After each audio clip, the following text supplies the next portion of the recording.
Hello, all of you delightful beings out there, and welcome to the stream. I am Razim, and this is DevTales, where we're going to be working on our custom SCAR system, or Stories and Creatures in Alternate Realities. This system is available for open playtest on our Discord as well as itch.io, so go take a look at it, let us know what you think. For now, let's go ahead and get started with those suggestions. Also, I am using the TF Talkie, so transform me to your heart's content, everyone. But yeah. So, first things first, I know Geeman posted a, thing about guidelines for custom full transformation stability costs, and I kind of just, immediately moved it and deleted it, because, like, as I posted before him, we're already planning to do that. We just need other systems to cook a bit more. Kind of need actual transformation, you know, things to transform into before we can come up with stability costs for it all. Unless you guys disagree.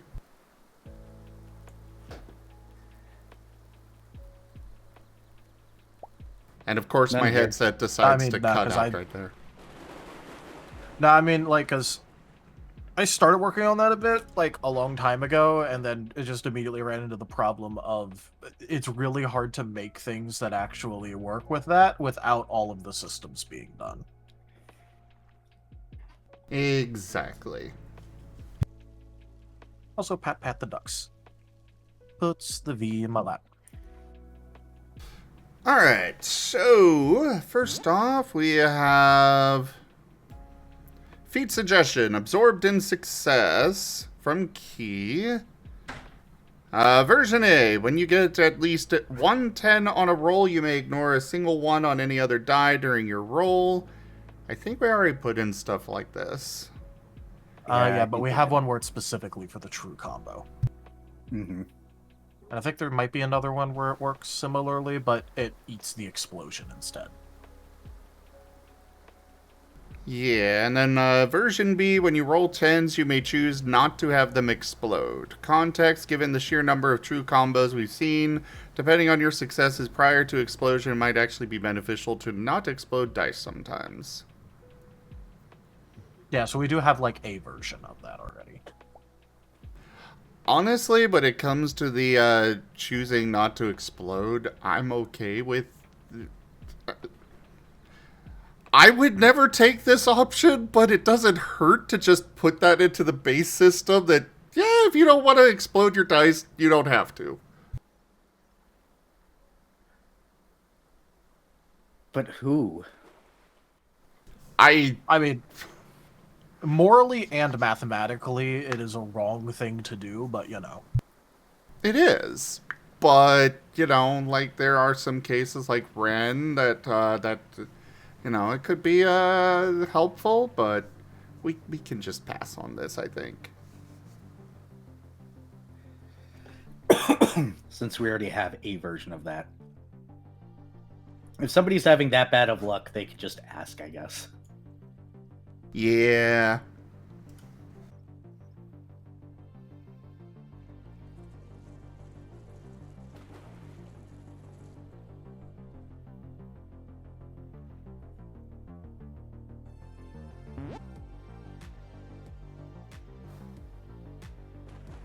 We should check to make sure that feat still exists.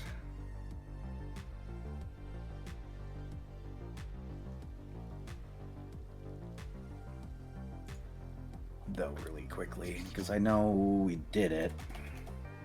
I know we did it. I'm pretty sure I put it in. But if it is, it's on the main document. I'm just deleting some discussion on that already.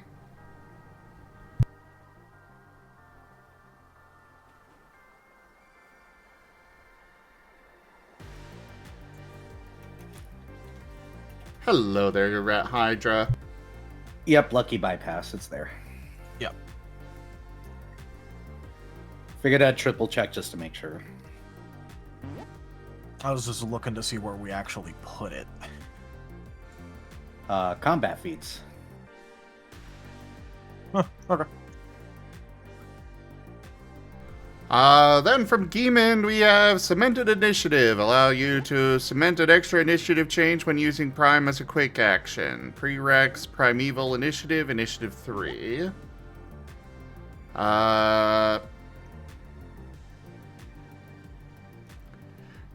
So basically, I guess he wants a feat or addition to the Primeval feature one. Where when you're using the Prime maneuver to cement a buff or debuff, you can do an extra one. I don't know if we want to allow that. That does seem really breakable.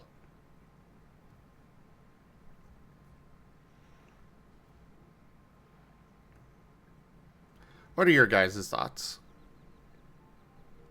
That wording is weird. Yeah, I'm trying to double check the wording, but I might have gotten lost in the suggestion area. What date are we on? 4/4 this year. 4/4 of this year. Okay. Yeah, so this would have also been back when it was a quick action instead of a standard action. Well, cementing is still a quick action.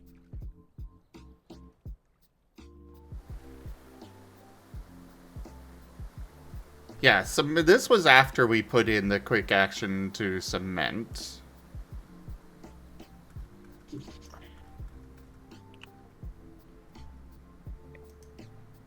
Yeah, let me double check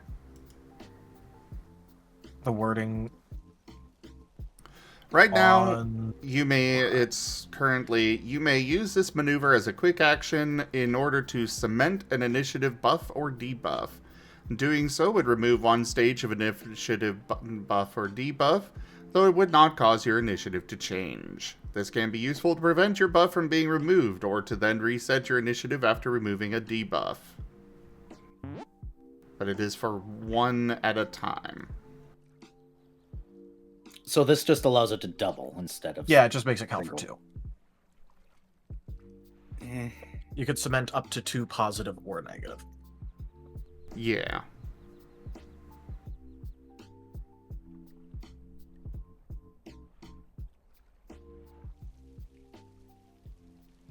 I do not have feels one way. Oh, I'm leaning away, actually.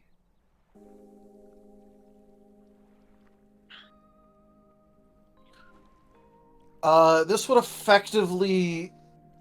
The only thing that this would really be in support of is in support of being able to use overtake easier. Because that's what this sort of ends up doing anyway when it comes to the whole Primeval Initiative thing, at least. Is that it's mostly for overtaking. Yeah.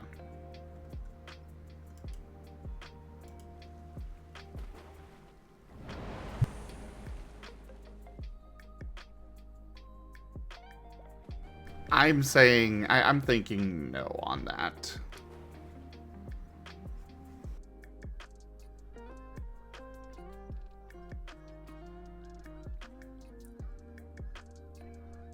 Yeah, it's not that problematic on its own, it's just in combination with overtake existing. Yep. Is the problem with it.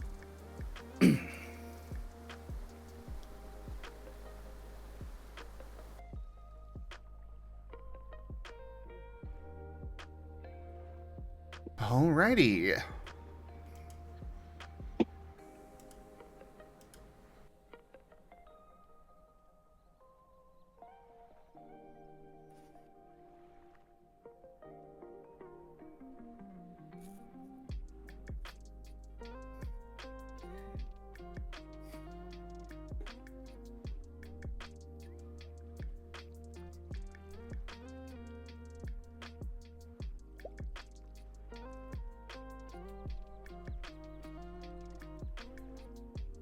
Alright, from Dark Blue, we have Well, if punishment feat is a thing, why not a counter? Punny maneuver. Tell a pun so bad the opponent has to facepalm. While distracted, roll for a chance to flee/sneak away. Funny, but I think no. Yeah, I think you can basically do that anyways with just roleplay, so... That, and also, it's in the meme category for a reason. It's literally not even good. Yeah. So we don't really need to, like, expand out the tree or make counterparts. If you pick up the punishment feat, it is literally just for a meme. Or because you're Zim. And you need it. And I need it in a game with Taya. Specifically. It is a very, very specific use case scenario, which Razor will have the punishment feat.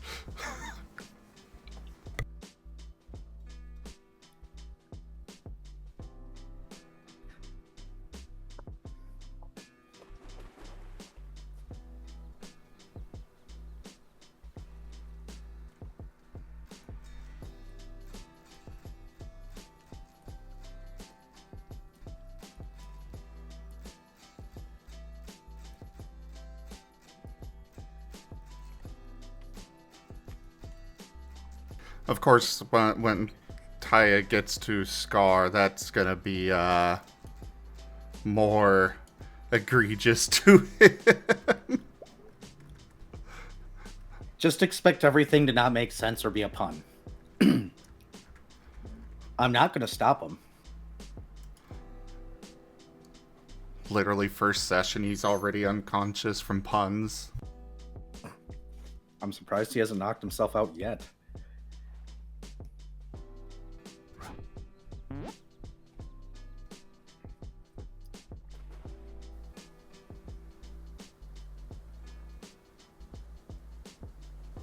The next one is an item suggestion that I'm gonna just send over to tag key for.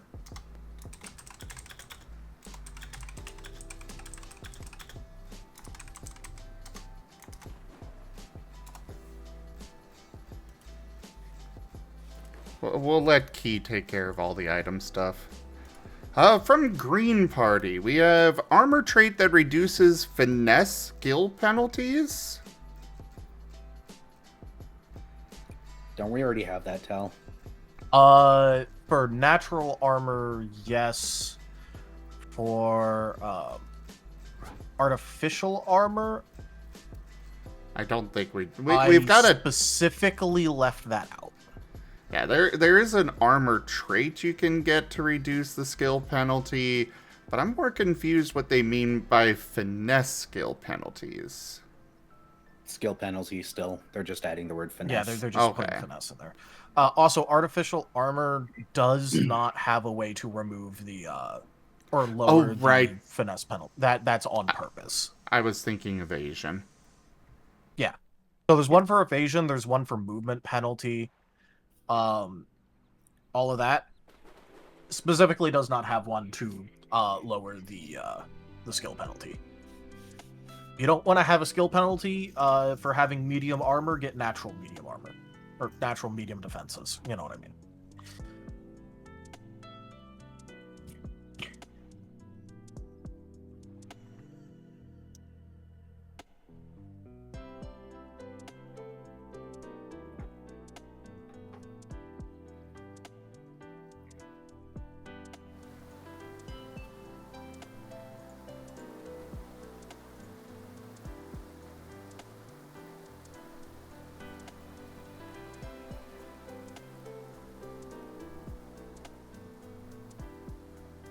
Oh no, we're getting back to where I use this plate or this room as a note again.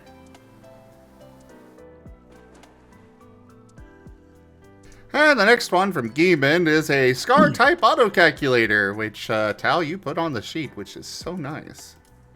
Yep, I made it work.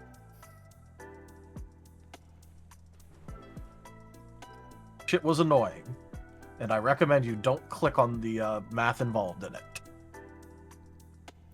Or I guess coding, encoding, math. It's both. Click on the yes.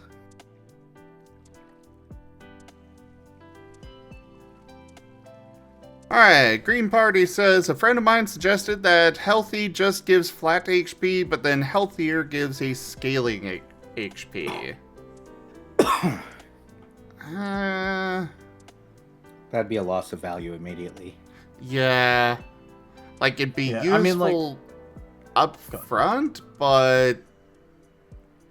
meh? Like, at start of game, it'd be useful, but then immediately drop off. Yeah, because you just get, like, immediately outscaled.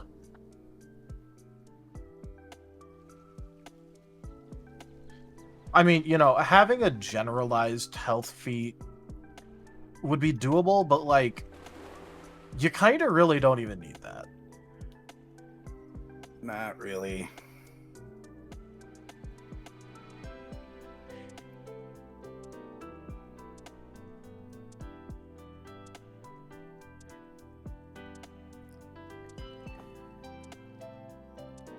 Like, our standardized max HP is already now 100, which I also kind of like the fact that the technical effective standard max HP is exactly 100.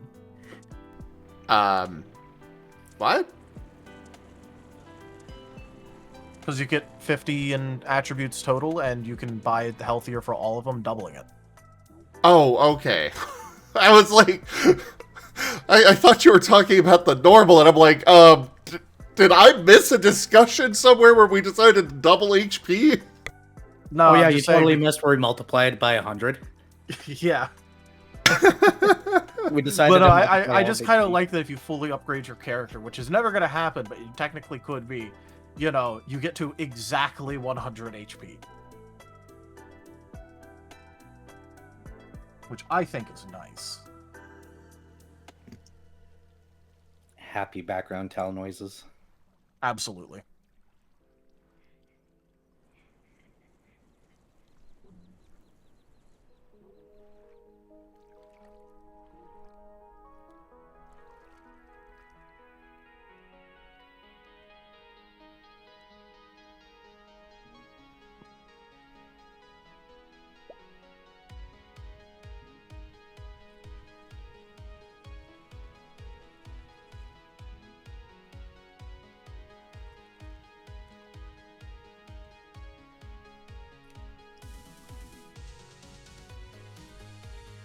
My response there makes sense. Because a flat HP bonus, we would have to set it low so it wouldn't become mandatory at character creation. But as such, it would mean that it would be useless, or it would be immediately useless.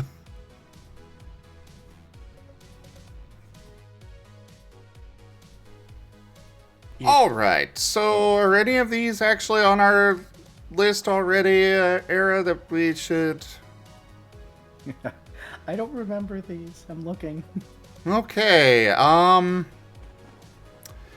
well, I guess we'll start with the first one. Withdrawal. Using a quick action, you can disengage from an engaged enemy without provoking an attack of opportunity. You may still take a move action, but doing so consumes your standard action. I mean, we do have the disengage maneuver, and I think we've got quick disengage. I don't know if we have a feat to make it quick. Yeah, We I could know add that we that. got a feat to make it a 5-foot step, which basically does the same thing, but... Oh yeah, the quick step for the 5-foot step one, yeah. Mhm. Yeah, but we don't have one for the disengage maneuver because disengage is like new. So if we want to make a feat for it, we could in fact make a feat for being able to disengage as a quick action. I'm good with a quick disengage. Who's taking notes? I will go ahead and do that. As soon as I get to the Me. right document. What? Me just going, wait a minute. The Yeah. rat's not here. Yeah, he's at a con. Alright, I'm just gonna add that to the approved feats. Quick disengage. And use disengage as a quick action. Because I think that's good for approval immediately. Okay. We don't need to read the next one. We did that. Okay. Pivot. Fire under fray. Using your quick action, you can make a ranged attack without provoking an attack of opportunity. The attack still uses the standard action normally required. I'm actually not opposed to that. But You need to be very careful because then you could still, you know, if you have the thing that makes it so a full action doesn't cause doesn't eat your quick action, you could then quick action and then do a full action attack at point blank range without getting AO'd. That's why I made sure to write in there the attack uses the standard action. But go ahead. Sorry, Zim. I would say that even when using this feat, it would have +1 difficulty to accuracy and power, though. Yeah, I'm fine with that. Yeah. I mean, that's less harsh than the choke up trait is on weapons, so you know.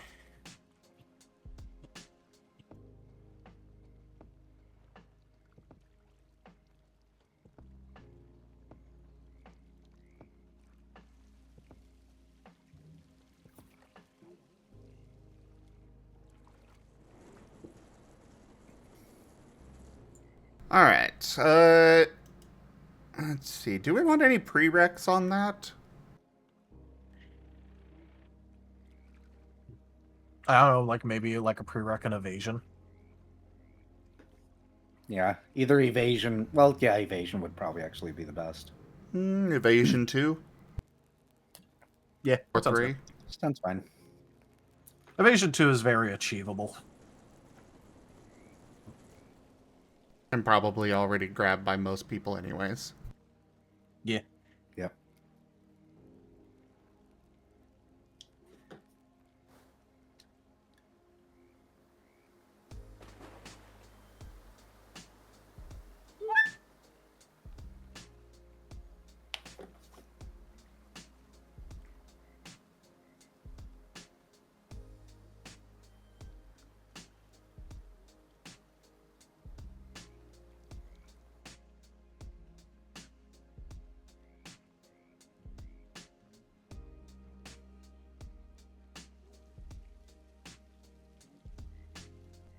Alright, got that noted down.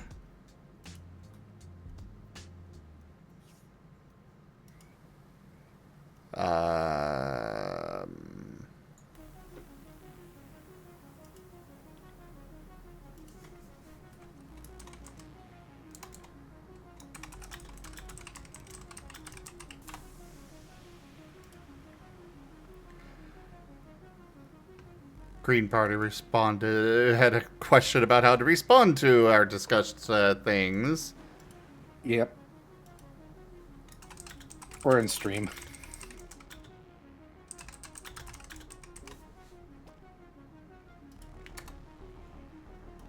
Alright, so yeah, back to these. We've got advanced reflexes. You can make a number of attacks of opportunity each round equal to...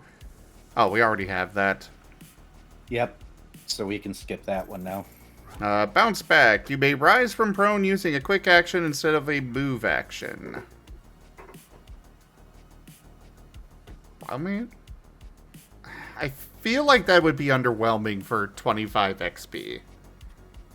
Depends on how often you fall prone. It does. Osmond.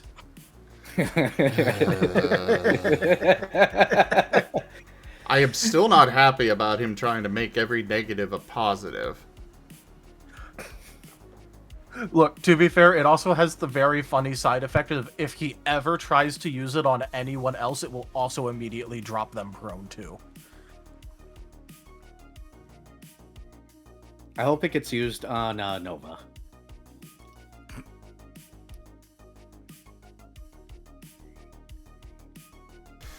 Either way, Yes, prone to think. it does still feel rather underwhelming for 25 XP.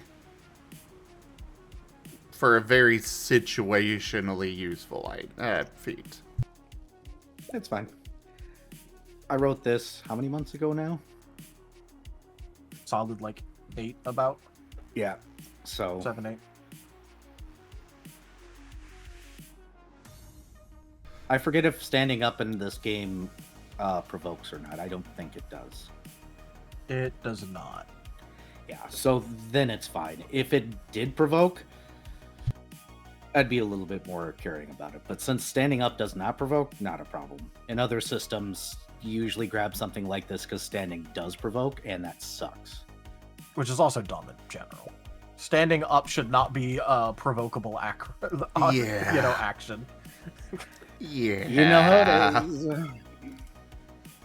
Flanking shot. If an enemy is flanked by your allies, you gain the benefits of flanking that enemy with ranged attacks made from short range. I like this idea. Yep. Specifically if your melee friends are already flanking. Yeah, I was going to You say. flank somebody at range. Yeah, they'll need to already be flanked by melee friends, but yeah, I'm good with this. Tal? Yep. Oh, that's fine.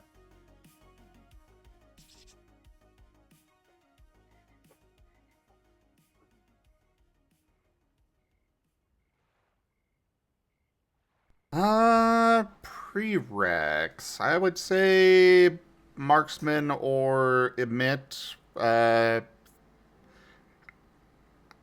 2? No, 3. They'll probably already have that anyways. If they're building right, yes.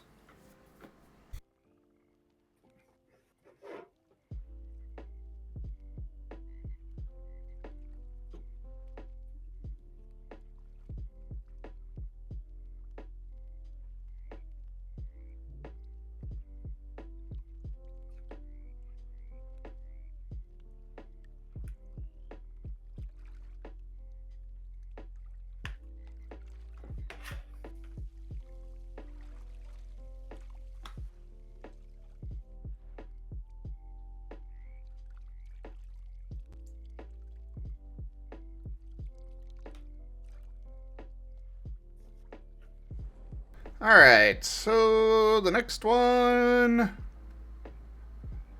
Opportunist aim. When a creature provokes an attack of opportunity from an ally within short range, you may expend your reaction to make a ranged attack against that creature. This counts as your attack of opportunity. I'm very much against that. That is a very broken one. But I mean, defend it, and Tal, if you've got ideas on that, go for it. Just immediate reaction is no. What if they get to do it if the other character declines to AOO?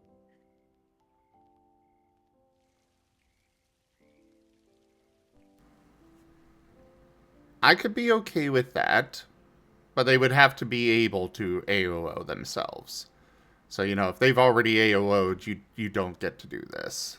Yeah, if they don't have an available reaction. No, it's not an additional. It was just to give ranged folk an opportunity to use those AOs, because a lot of ranged folk never get to.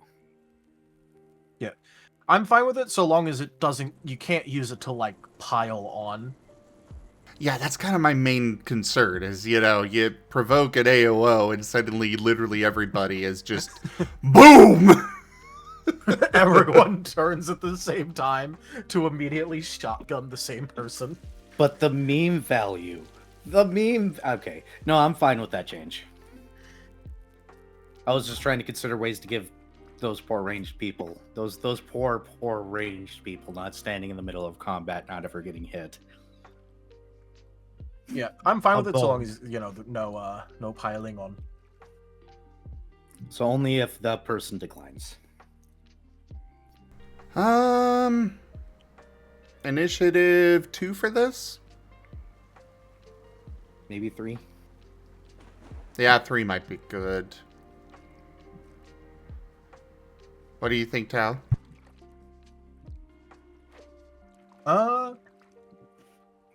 Yeah, 3's probably better.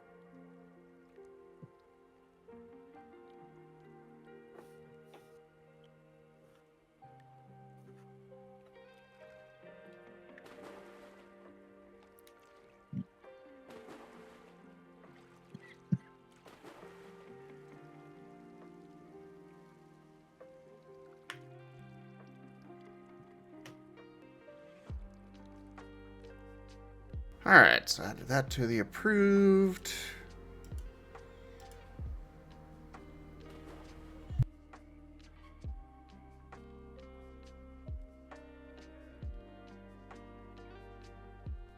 Next up here, Dead Stop. When you make an attack of opportunity, you may choose to forego dealing damage. If you do, the target's movement is halted immediately, and they cannot move from the square that provoked the attack of opportunity. Movement ends, they can use a second action to move. Do we really want to add Sentinel Gaming? No, that does sound really, unfun. Oh, but dead-ending charges. Yeah, but, you know, Sentinel Gaming is toxic for a reason. Fine. Look, I'm out on that. all I'm gonna say is that it's fun, like, the first time it happens, and then afterwards you're literally just dealing with polearm sentinels.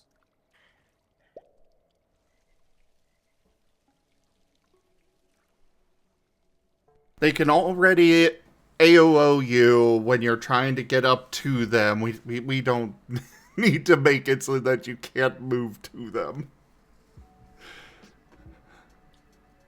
Feign Distraction. As a standard action, you may make a subterfuge check opposed by the target's insight.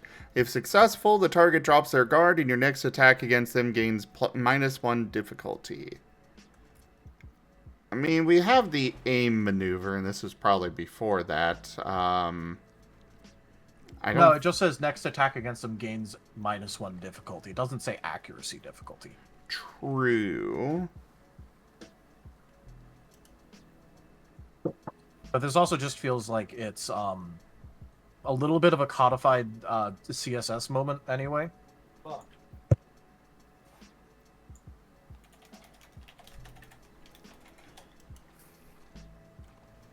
Give me a second. Yep. Okay. Hey there, Ido. Pat, pat, pat. I know, Fluffy.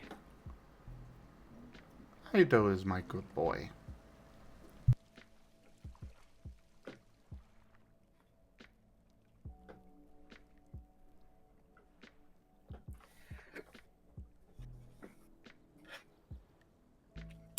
Whoop.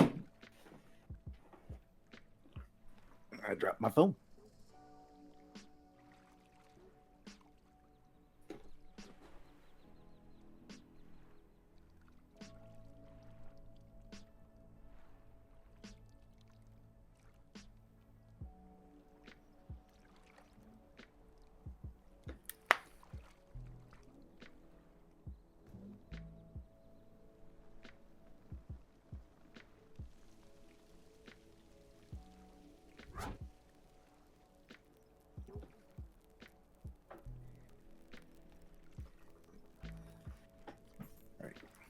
Be right back while we're waiting for Tal. I'm gonna go grab a drink.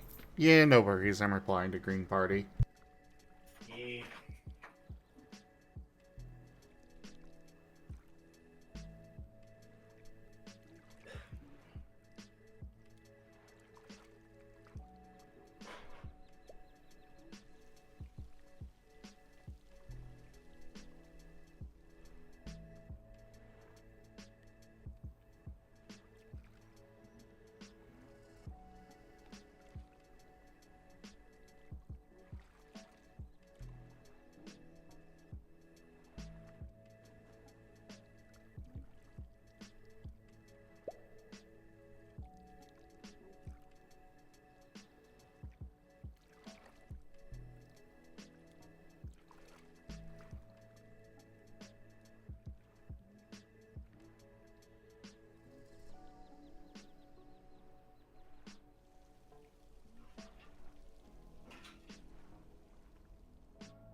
Sorry, I had to move a sink.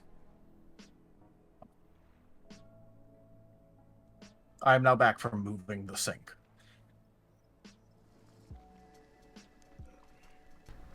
Welcome back. So, feign distraction.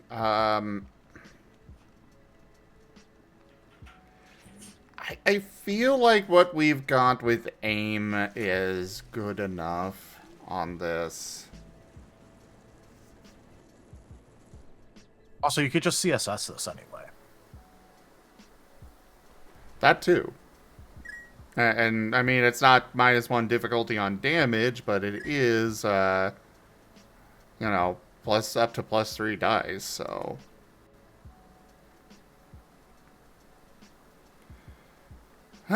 Come at me! As a standard action, you may roll a presence check opposed by the target's insight. If successful, the target feels compelled to attack you on their next turn.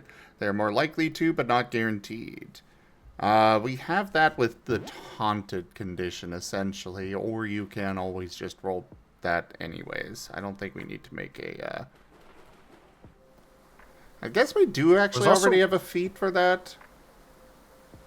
Well, yeah, but did we ever end up adding that? Because that was just sitting on the feat proposal, like, forever.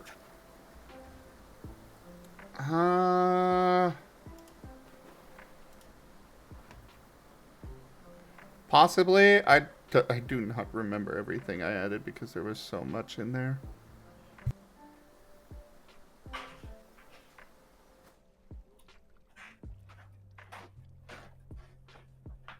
I have iced tea. Nice.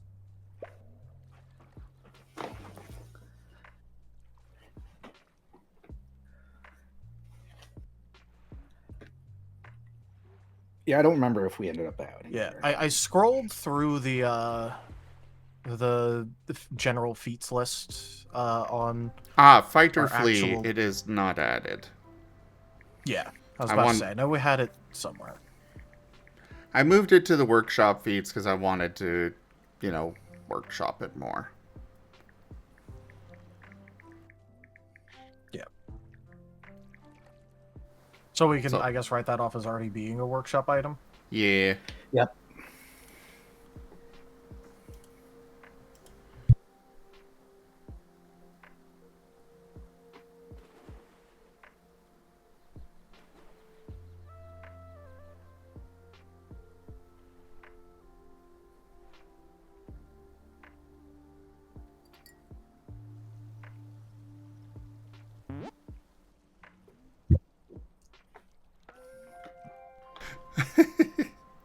Alright, from Gieben, magic system idea for the enchantment school. Word imbuement. Imbues a weapon or object with the spell's typing, allowing the object to deal that type of damage a number of times equal to the word's level. We already have a type imbuement type thing in there. Yeah. So. Yep, we added that.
Sorry, a bit of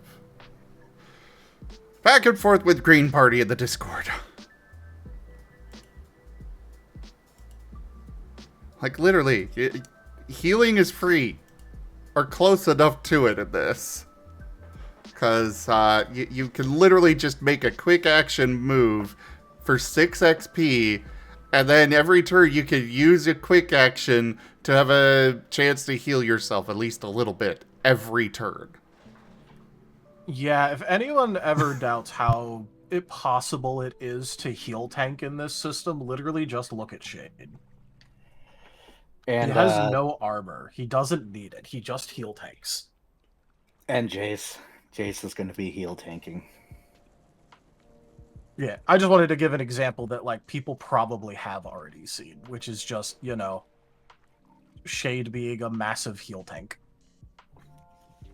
It's free. It is. Yeah.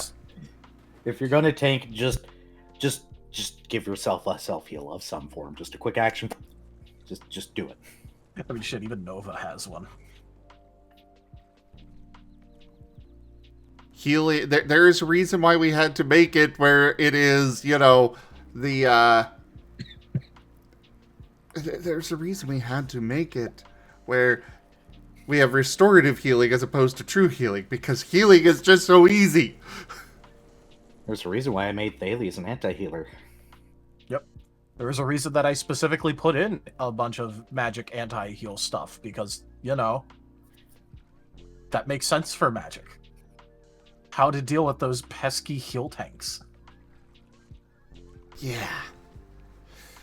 Alright, so Geemond, we're gonna look at that weather terrain suggestion thing later, I think. I have pinned it. Is that, that's looking like a bit more than what I want to get into tonight, at least. Yeah, I spent all day in meetings, literally. So... I'm playing guitar. I only did that on lunch and right after work. So I literally woke up, went to work, went into meeting, got off of work, did recording, got back onto work, did more meeting, got off of work, did more recording, came here. That's it.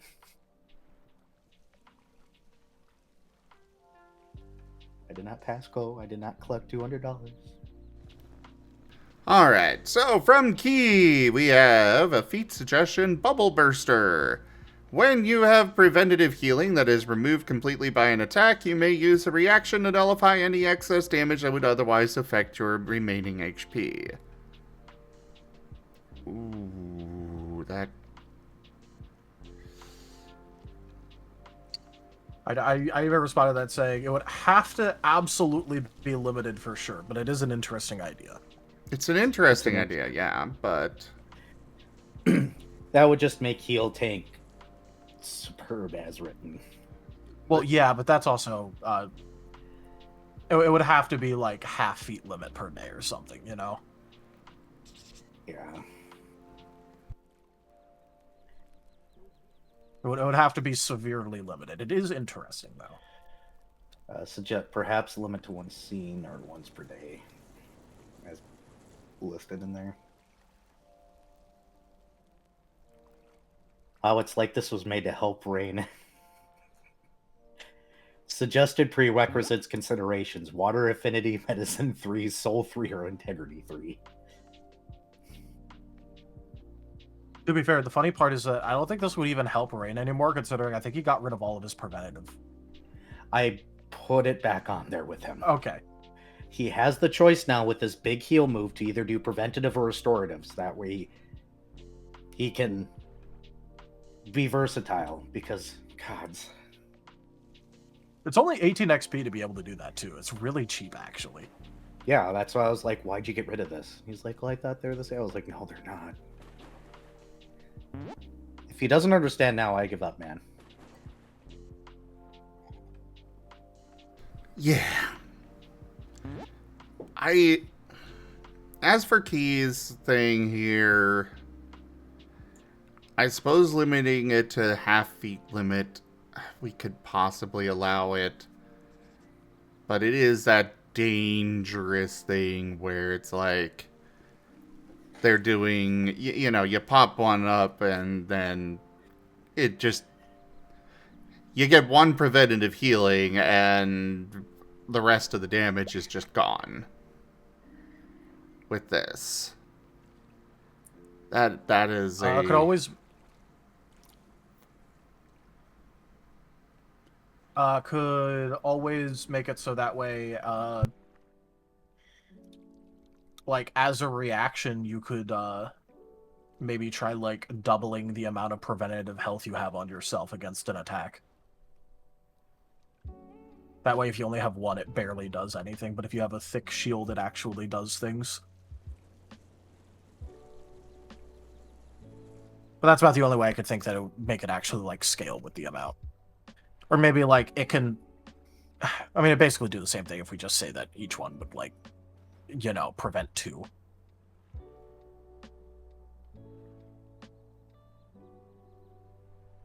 I think I'd be okay with it being a, I think I'd be okay with it being where you can use your reaction to double your preventative HP against a single attack. That, I think, would work. Because it requires you to have enough to actually, you know, do anything to stop it in the first place.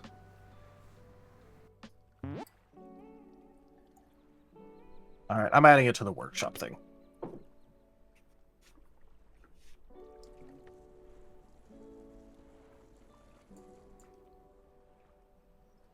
I like how you responded to it the exact same way you did in chat, by the way.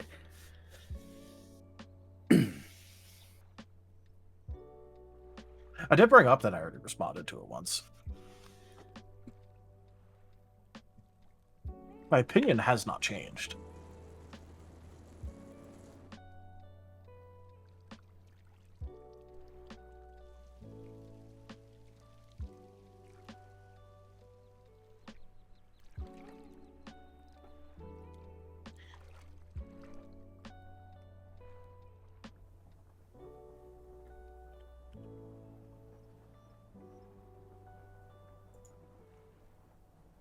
Alright, so you added that to the, are we putting that on workshop or I think you threw it on approved? workshop. Yeah, workshop. Do we want to approve that now? Because we kind of came up with the, details for it, so... Sure, if we want to move it over right away, we can. What are the details again? Refresh me so that way I'm not so confused and dumb. May use a reaction in order to double your current preventative HP against a single attack. Yeah, I'm fine with that.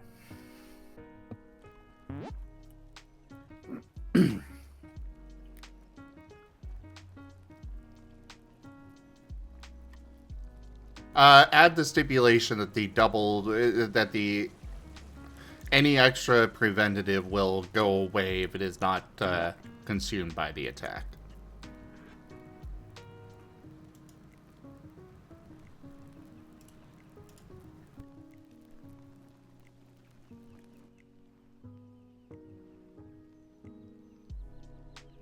And do we still want it to be half feet limit or... Hello there, Hollow.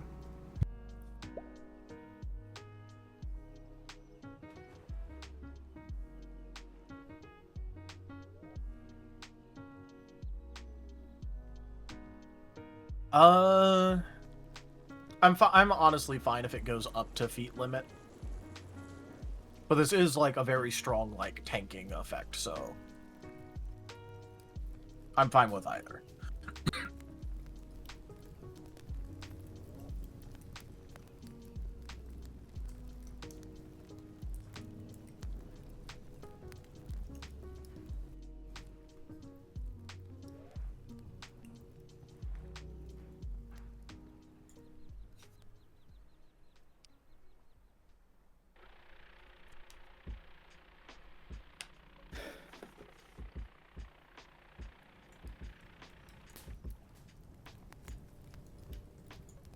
Anybody else in the club of gets messages at the worst possible time only? Oh, absolutely.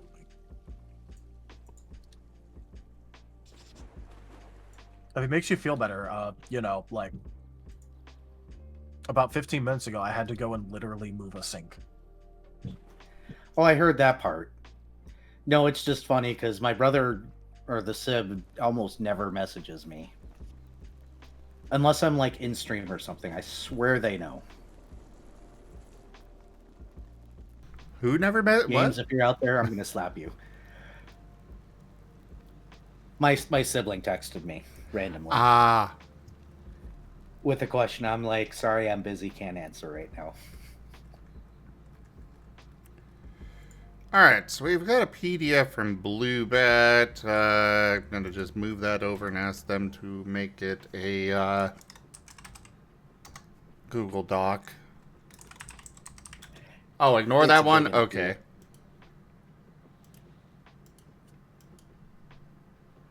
Fair enough.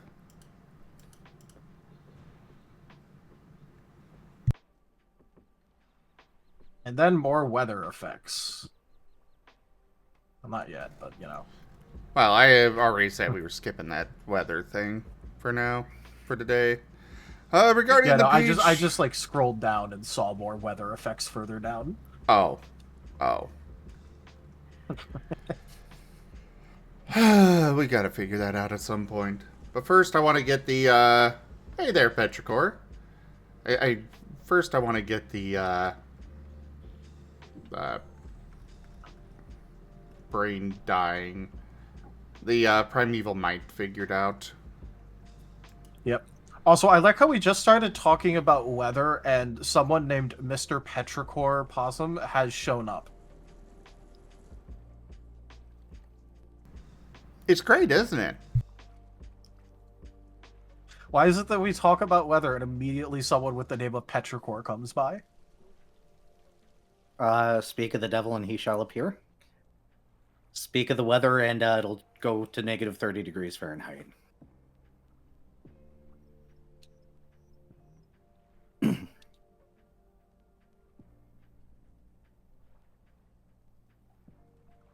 Okay, I do not see my Sib in the chat, so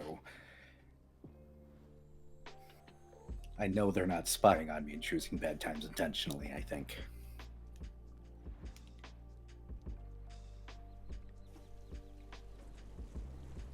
Well, I guess it's a first for this here, Petrichor.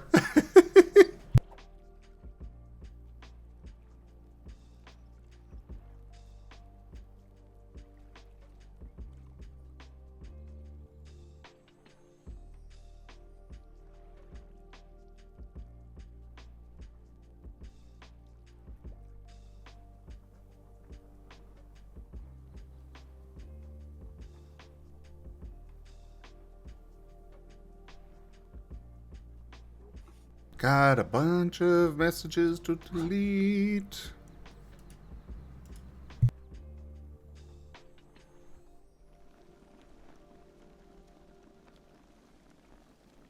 From Green Party, Freedom of Form could get an upgradable version that allows you to shift as 2 actions instead of a full round action. I already replied to that. Oh, you did? You want to look down a little bit. Yep. Ah, yeah, that one. I was just about to say.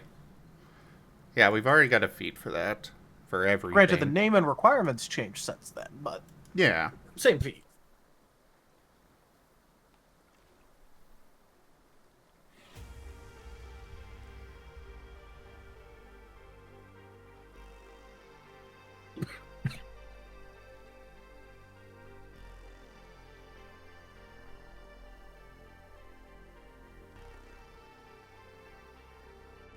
And then we've got Key. Personally would suggest a feat upgrade like Form Slide, where changing from one alternate form to another no longer requires returning to base form, and perhaps at a lower action cost, but generates exhaustion as a result. I'm not opposed to this.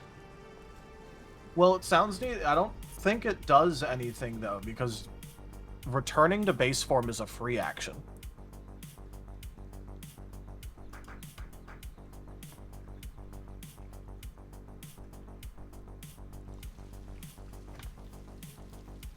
I don't think this does anything.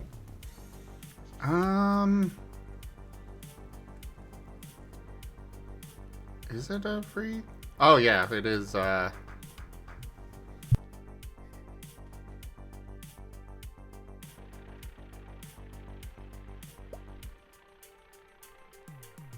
this doesn't do anything.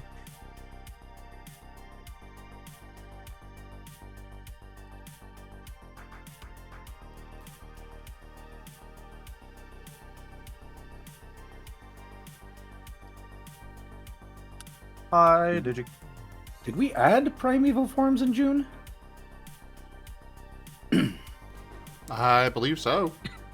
Clearly we I did. feel like it was that far ago. And yes, Hellfire Duck.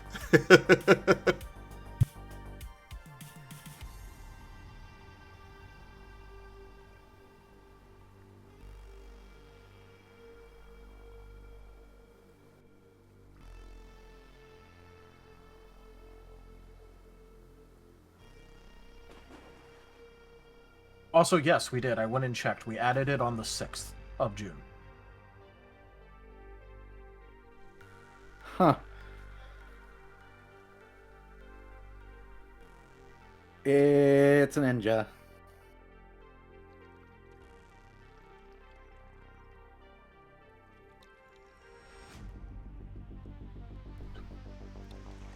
Well, it looks like he's, suggestion is essentially, because part of this is also a reduced action cost, so I guess we could add in another, upgrade for this of, where you are able to switch to another form with maybe a standard action. You'll still need to actually activate the primeval forms with a, you'll need to actually activate it with a full action, but after that, if you've got multiple forms, you could swap to another one for only a standard. So basically, if you have had a form active inside of the current scene, you may swap to it with only a standard action. Yes.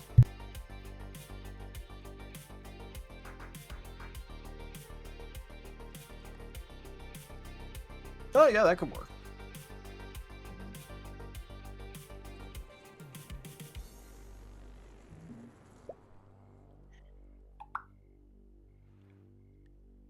So, what XP cost do we want for that?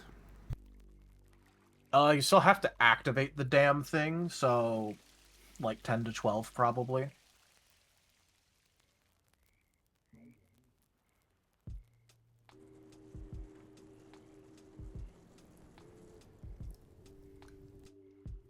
This matters more for if you have like multiple available forms and you've already activated multiple of them in a scene.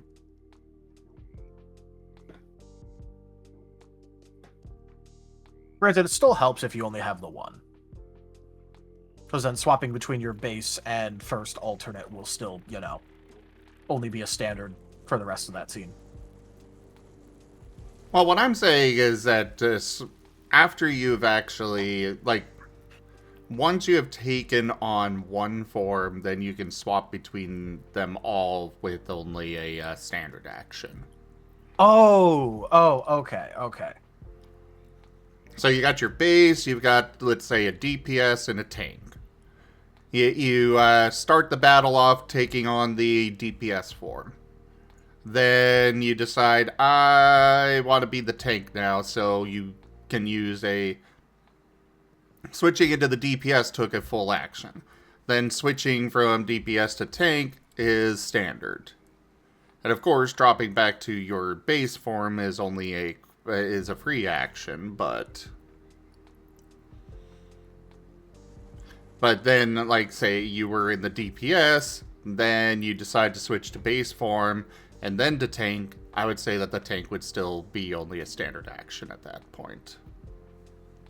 So basically, once you have activated the Primeval Forms feature, swapping between forms costs a standard action instead of a full action for the rest of the scene. Correct. But it would still cost an exhaustion to switch forms, unless you, of course, have the freedom of form upgrade.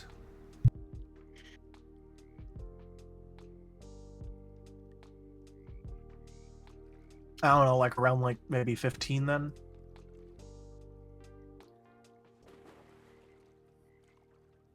Part of the big cost anyway is still having to spend a full round action to change form at any point whenever, so that's already putting you like effectively a turn behind.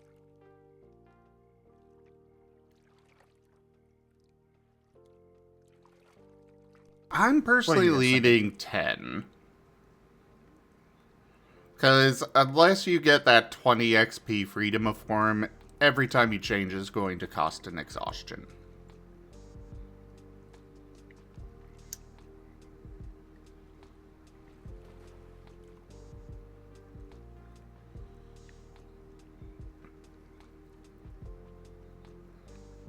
So, I think only 10 is probably what we should go with.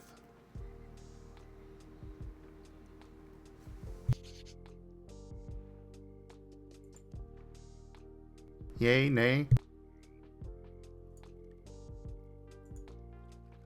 What do you think, Gar? I haven't looked too deeply into the forms thing yet, so I don't know if I can make an accurate call. You could always split the difference and go to like 12. I'm still leaning very much towards 10, because that's, like, it's still costing an exhaustion to swap those. And still a standard action. And on top of, you've got to get the additional forms in the first place. You got to get freedom of form if you want to remove that exhaustion cost.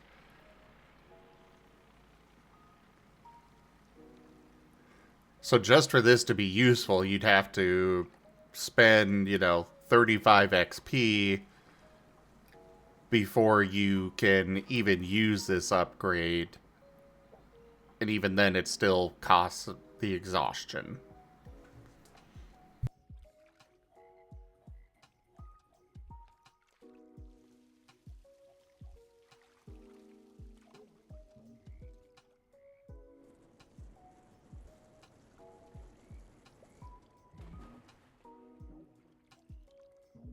I mean, I guess it doesn't really hurt to put it at 10. I just think it's really strong.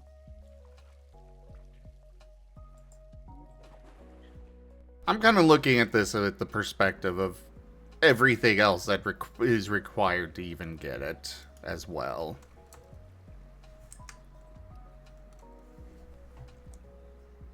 I guess my question is what's the abusable factor out of it? Is this something where somebody could... Is there a way that this could be abused?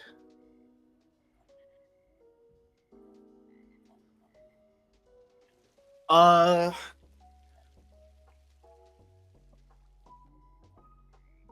I know we had some trouble with multiple forms already where people basically... Where we're trying to keep people from completely redoing their character. Would this encourage that, or...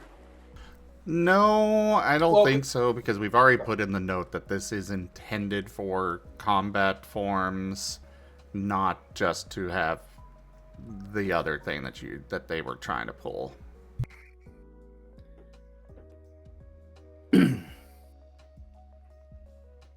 Yeah, I mean, it's just more because part of the real big strength of the forms is the pure amount of versatility. And this already offers more versatility than like anything else, and this is a direct increase to the availability of that versatility. Which is why I was being like a little bit cautious about it. It's not like there's a specific thing that I had in mind about it being abusable. Maybe there's like some shenanigans you can do where like, you have like a stat buff form that you go to at like the start of the fight, and then you buff your entire team to insanity, and then standard action slide right out of that into like a more direct damage dealer yourself too now. But that's using forms as intended. It's just, it makes it stronger.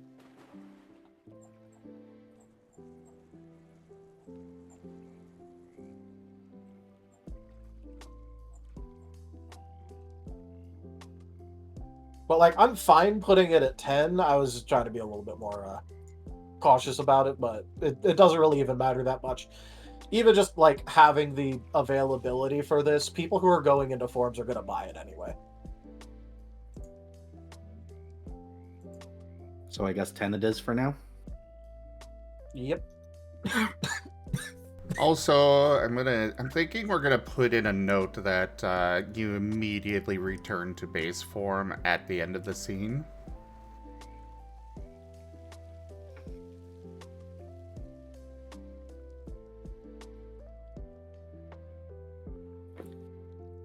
What, to like forms in general?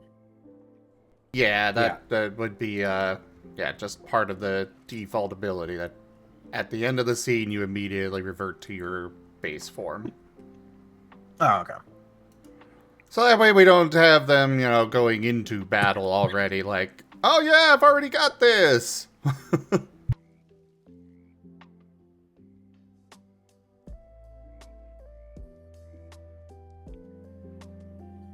Yes, phone, I will take my meds in like an hour. It's fine.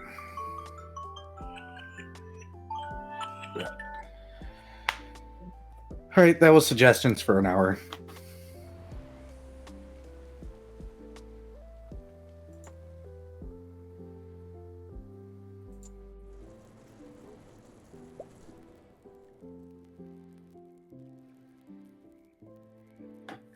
So something else that came to mind here for the primeval forms. Fluidity form, where you can swap between forms with only a quick action. Which would obviously require, the form slide as well as additional forms, but this one I'd definitely be okay with being more expensive, but still being an option.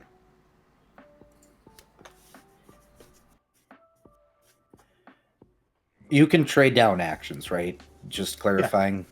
Yeah. Yep. So, quick action into attack form, make standard action attack, quick action into tank form. That is in fact possible, yes. I think we'd put in a note where they can only do it, they can only change forms once per turn.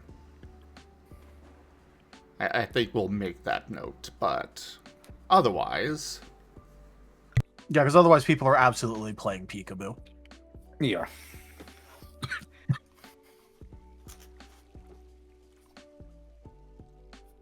Which, of course, that combined with things like Amped is, gets a little funny, but, if they're investing enough for all of that, I guess.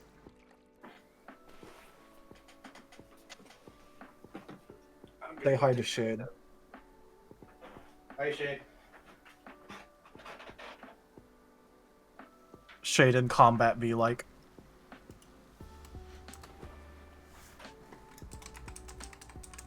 Alright, so for fluidity of form, it sounds like it's approved.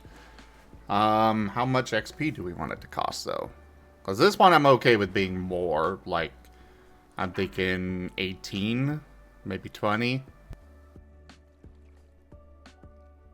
I'd want it at least doubled, yeah.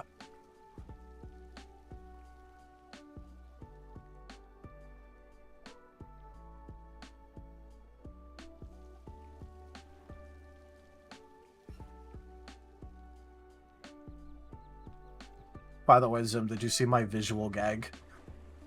Yes, I saw that you swapped. Shade in combat be like.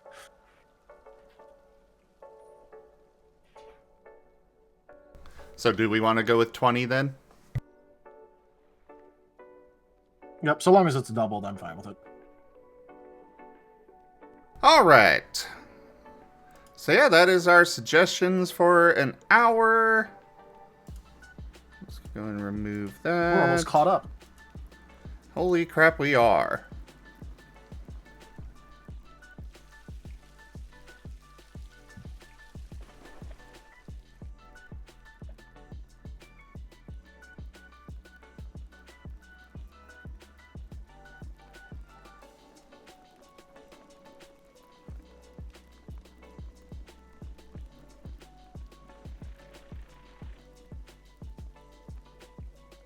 And then pin the blue bats next suggestion for next time.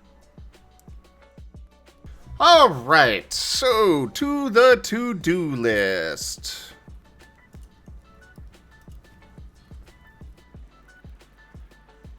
Alright. Oh wait, Air stepped away, didn't he?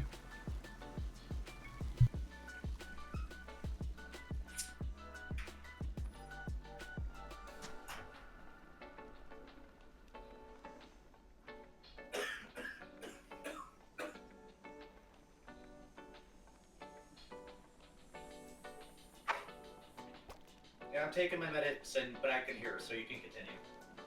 Alright. Rules for pushing past enemies. Currently, we don't actually have anything codified. I'm thinking we might put it under the grapple maneuver. But the question is, do we want to... I feel like we should have it be a... You can attempt this, but it will cost... it will be at +1 difficulty for actually trying to move past an enemy. But I feel it falls under grapple well enough. Mostly, yeah. I mean, the way I was running it was obviously just opposed athletics / acrobatics anyway, which is just grapple rules. Yeah, but... And I was just rolling it that, like, you know, if they beat you, they get to move through your square without you being able to stop them. Yeah, but I figured we should codify it, actually put it into the rules for anybody else that wants to use that kind of mechanic. Because right now, it's just, you just can't by raw. But I'm okay with adding that, just I'm thinking, like I said, you're able to do it, it'll be a sub-part of the grapple maneuver, kind of like we have 5-foot step as a sub-part of movement, which we probably should try and come up with more of those, because we only have it on one right now, but that's a whole other thing. Well, yeah, we actually have multiple subcategories of movement, but yeah, because sprint is also a subcategory maneuver. Movement's the only one with subcategory things, though. At least right now.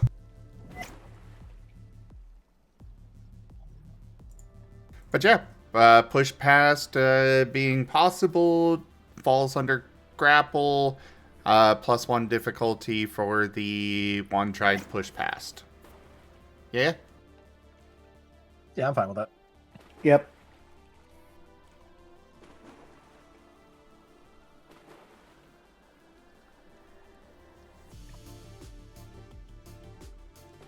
This should also probably be something that gets affected by size category rules when we have those more fleshed out, but that requires we actually have better size category rules for interactions between sizes. Yeah, because smaller creatures would probably have an easier time of squeaking through. Well, smaller and or bigger, because smaller they could just, you know, flick past the legs and whatnot, and bigger they're just like, you are it. I'm moving. Just have one give better for, you know, difficulty change for athletics and one give difficulty change for acrobatics. I would say what we do there is if the size difference is 2 or more, then it does not apply the difficulty increase. Because I feel like, you know, small versus medium, Yeah, the small might have a little bit more, but not as much, I think. But a tiny trying to push past a medium, they could probably do that much easier. And I think we, just to keep it simple, we'll just have it is if you are 2 or more away from where you're trying to push through, you know, huge versus medium, or tiny versus medium, or whatever they are, you know. You know what I'm saying, right? Yep. I'm fine with that. Yeah, and I say it just removes the difficulty change.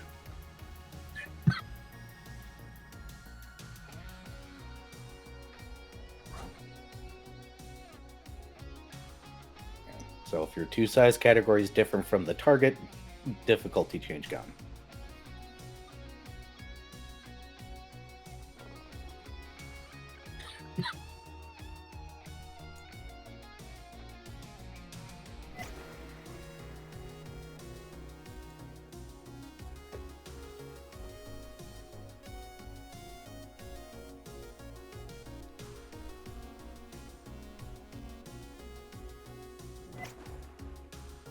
I guess if 4 size categories different, then they don't even need to make a check at all. They just do it. Yeah. Because, you know, colossal creature trying to move through your space. Sure, you're pushing on their paw, but you ain't stopping that.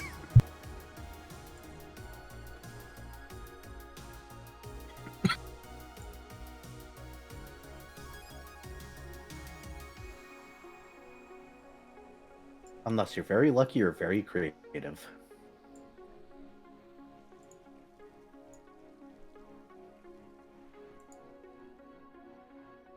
Alright, so we got that taken care of.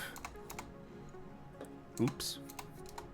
Next up, discussion. Potential for different maneuvers being considered tactical. I don't know if I added that. That was because of things like trying to push past if that would be considered tactical or not, or the grappling in order to try and disarm someone of something would be considered tactical for the purposes of the immovable brace rendering you immune to tactical effects. Ooh. Because remember in PTV, all of the trying to snag an item back and forth and asking if brace would help with that. That's right, that's right.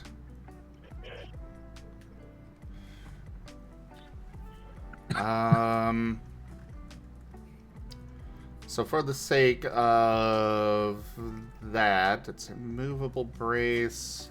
Let me double check the wording on that.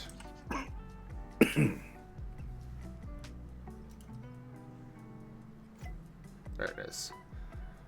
When you use the brace maneuver, you are unable to be moved or otherwise affected by tactical traits, whether they come from a move, weapon, or otherwise. I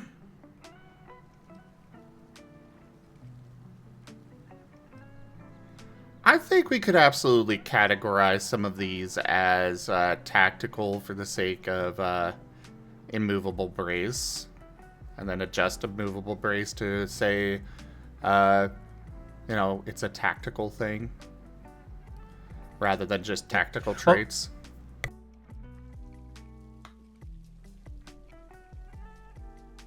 Well, because remember, we also have a category for moves and other stuff like that called tactical. Well, yeah, I was just saying, we, instead of saying tactical traits, we'd say tactical options or something like that. Tactical effects. Tactical effects, Yeah. yeah. And then we can categorize, you know, make a new category like the defensive maneuvers. So, tactical maneuvers.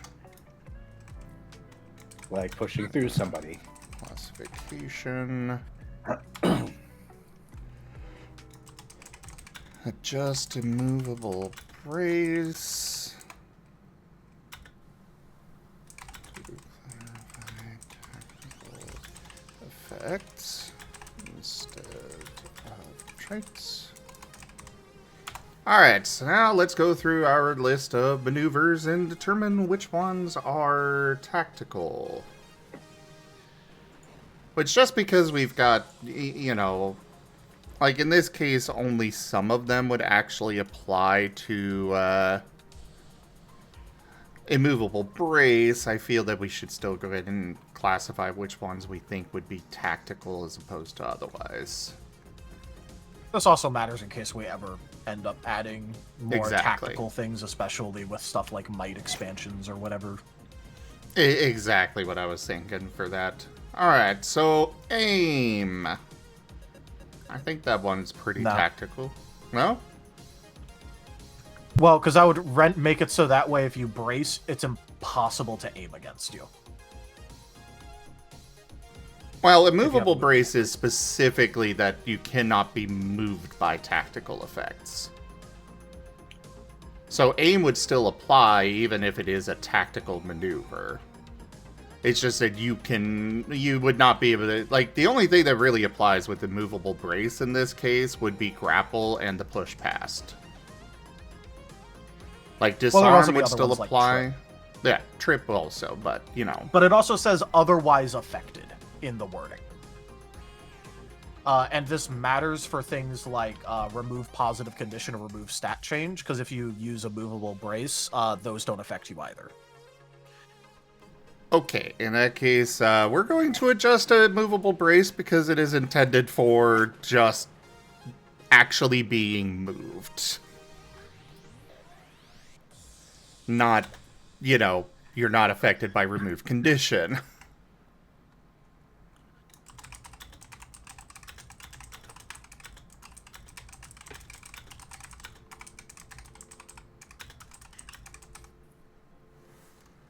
So, added that note, removal brace, it's only for things that would physically move you. So with that in mind, you know, grapple and push past would fall under this. Would fall under being prevented by a movable brace. Yep. But Would things like disarm be prevented? I don't think so. All right.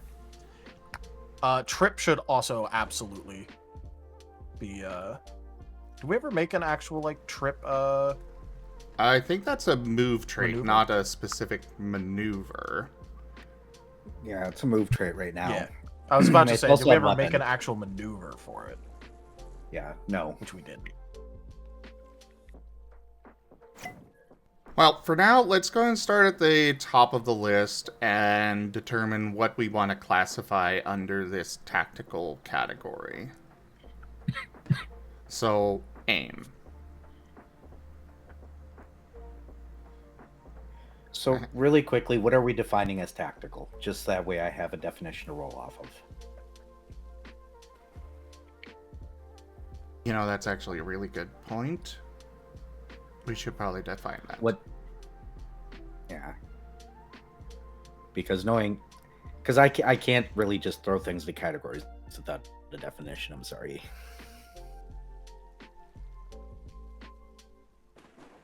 I think we'll classify it as something that modifies the battlefield in a way. So actually, aim probably would not fall under it. Charge probably wouldn't, but like we know for sure we want grapple and push past to fall under this. But what about things that affect your opponent in ways that do not apply things like damage? I think that's what we'll do, yeah.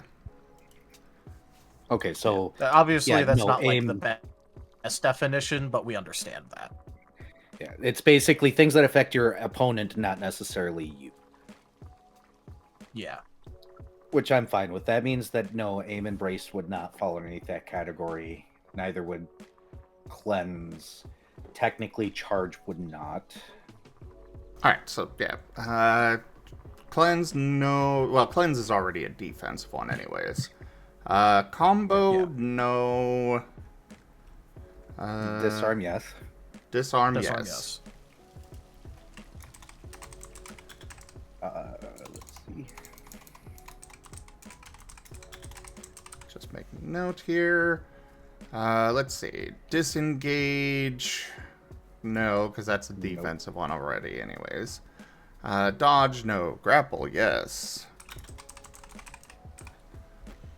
Meld, no. Movement, no. Multi-attack, no. Did we classify parry under defensive? Yes. Okay. It is a defensive maneuver. Okay.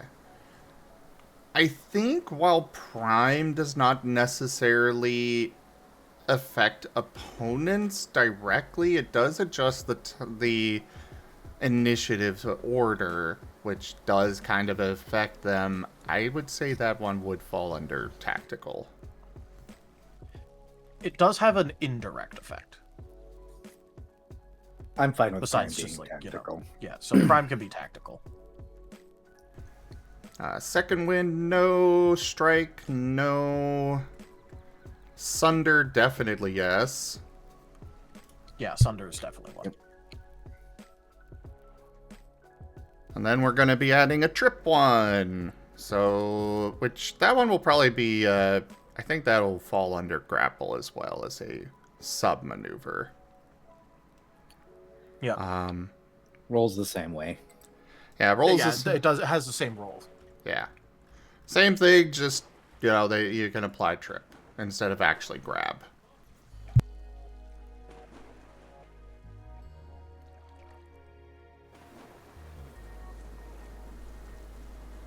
Alright, so that's it for the tactical ones.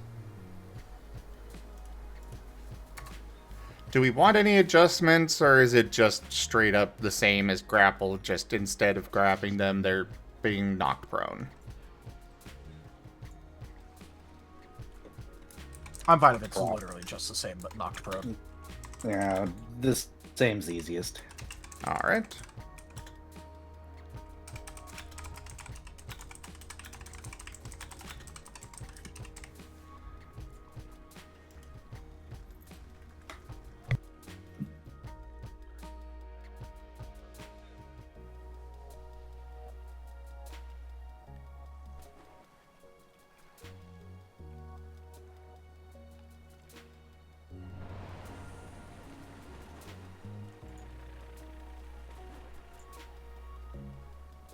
Alright, then staged abilities.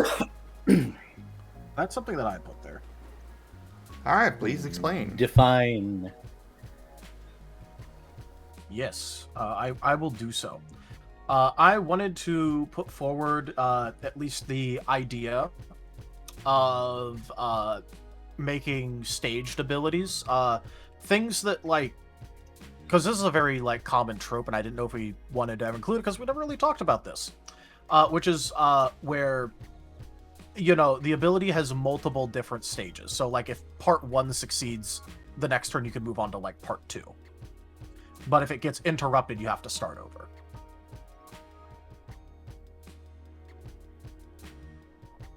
I've played with that mechanic a little bit in the game so far. I think it would fit in just fine. I could definitely see some interesting mechanics with that. Yeah. Like, maybe, you apply restrained to a target before, like, following up with, like, a high damage thing. But you can't use the high damage thing unless the target is successfully restrained with the, first stage of it. And if they escape, you have to start all over. I think it would be similar to Dynamic, where the cost of... Well, first off, the cost of this, I think, would be a negative. As opposed to, actually accruing it, but it would be outside of the move itself. And I think... Basically, it counts as a discount instead of a negative. Yeah. And I think what we should do there is have essentially a whole different XP cap system there. It'll still function like the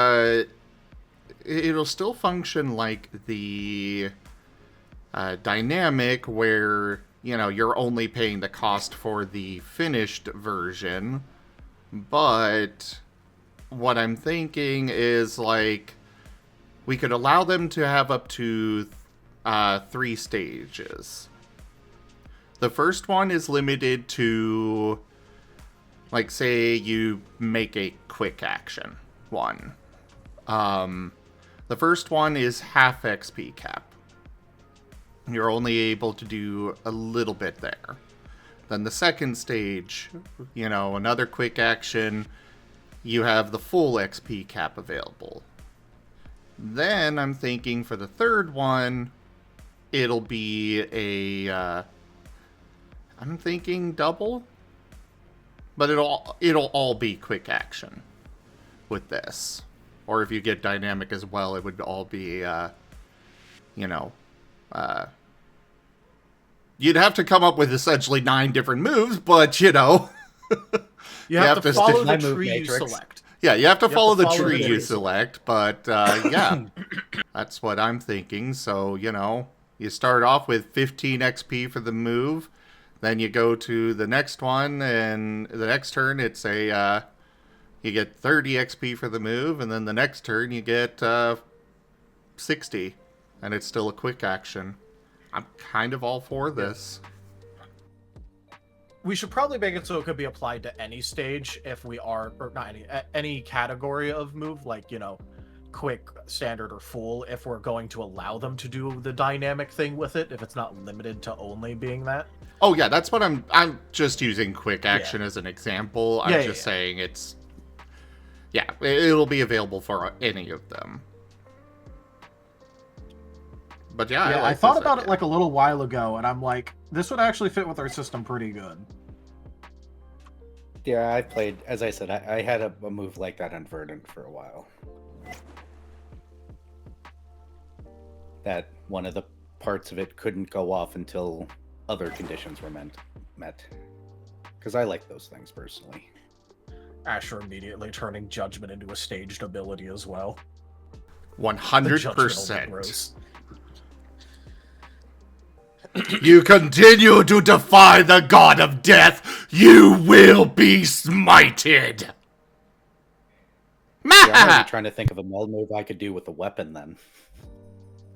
Attack 1, ow. Attack 2, double ow. Attack 3, you're dying.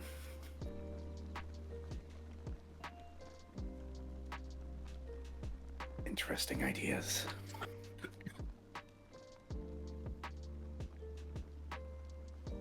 If you feel like locking yourself, you could always attach it to a Fury and have to Fury 3 rounds in a row, no breaks.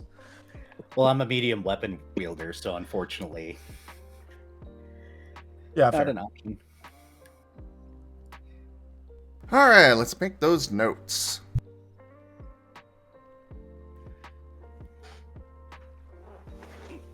Whatever we end up making the actual cost thing for it being a move thing, I'll just copy that over for, you know, weapons. I'm planning to make this yeah, like weapons, yeah. Alright, so yes.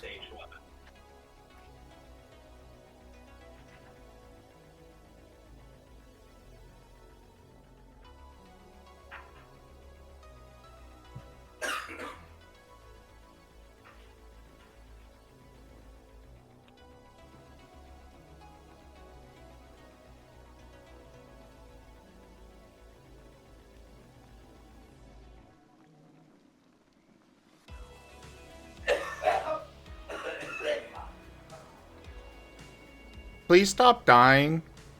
Or at least don't do it on stream.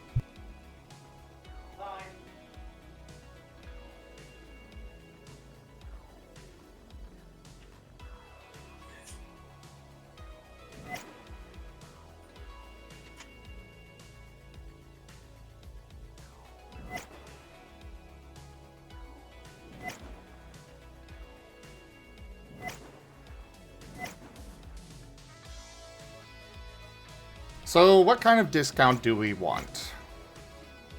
I'm thinking 10 XP discount. Yeah, I was gonna say 10 because that's also the price of dynamic, Yeah. like the tax price of dynamic. So just having it go in the other direction works fine with me.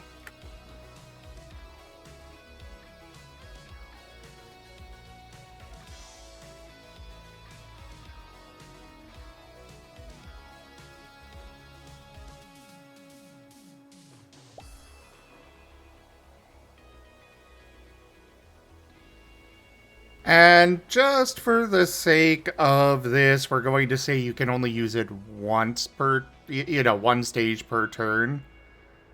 Because we don't necessarily want them to be able, because if they choose quick action one, then, well, technically they could burst all 3 stages out in that one turn.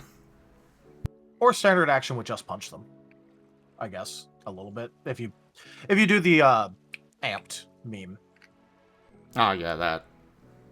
You could do standard action amped just to copy it, and then do standard action amped, standard action version, just punch them, standard action version.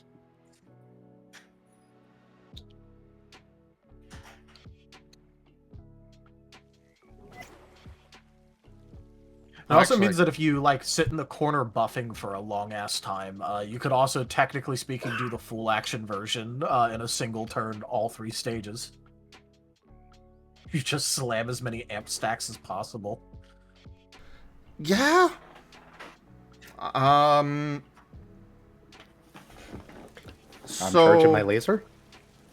With dynamic, you do have to carry over traits from one to the next, unless, of course, it's something like Fury that you have on the quick action version, where it's limited to that. But do we want?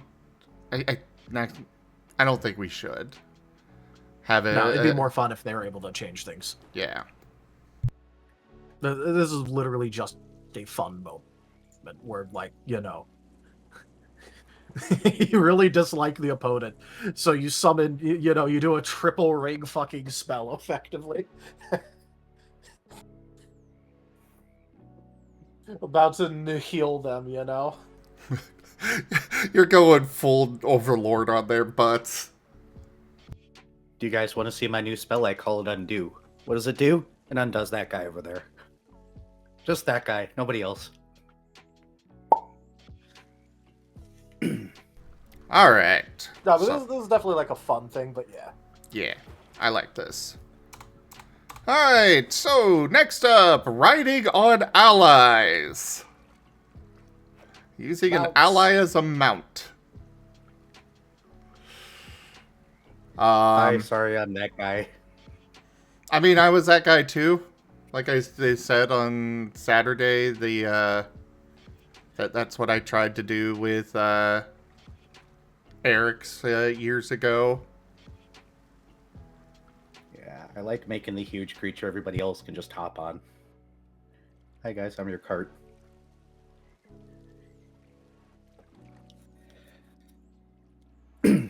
But with this, we do kind of need mount rules in general. We don't currently have those. Did we want to make mount rules a companion subtype for regular mounts and then just a follow the rules when it's a player kind of situation? Because I know a lot of people do the bonded animal, bonded mount thing.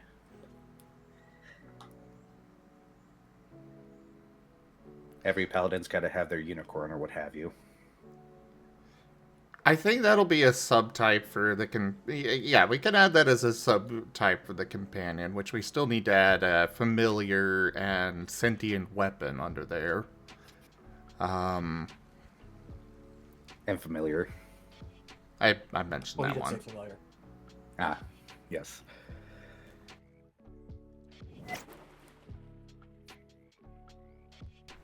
But yeah, but I would assume that the rider would have to roll navigation checks, right? Yes, navigation checks to stay mounted. Do we want to do it every turn?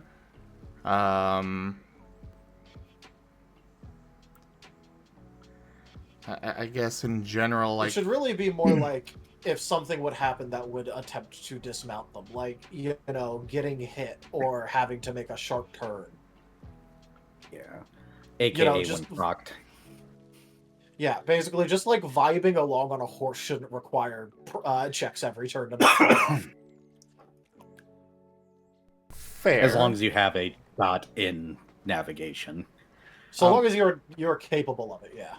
I need to step away for a few minutes. I'll be back ASAP, but yeah, you two go ahead and figure this out, and I'll message one of you if I've got anything to add on it. Sure. Yep. May or may not be the way I'm going with Bailey's too.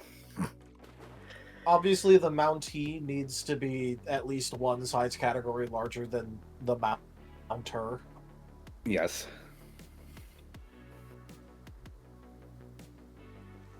As funny as it is to have a piggyback ride situation going on. Yeah. Well, that would, you know, if you're the same size, it would be more like trying to carry an ally, which that would probably just be like athletic checks all the way down in order to, you know, Samwise your way up a mountain. But yeah, basically navigation checks only when procced. AK making a sharp turn when you or the mount is attacked in AoEs. What else? I guess any sort of knockback or drag effects. Yeah. Let's just say forced movement would proc it. So if there's some sort of forced movement effect. Yeah. So forced movement, attacks, and sharp turn. What? How? I guess that would be underneath. No. I don't know how to word sharp turns and other like things into a category word. That one's a weird one. Sudden movements. Yeah. Or changes. Sudden movement changes or anything, whatever.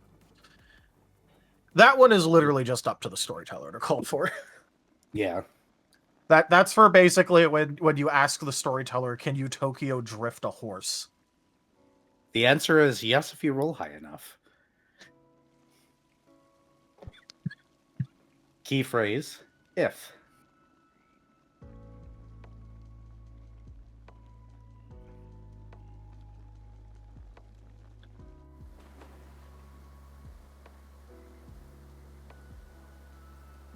Just keep the horse pointed in the direction you want to go. It'll be fine, right? Yeah.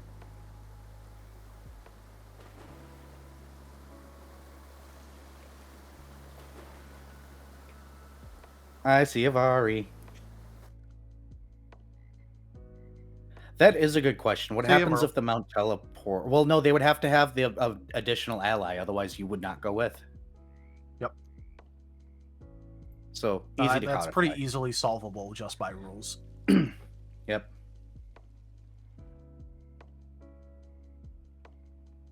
Good night, Meryl. Meryl cute. Meryl is cute. Meryl's adorable.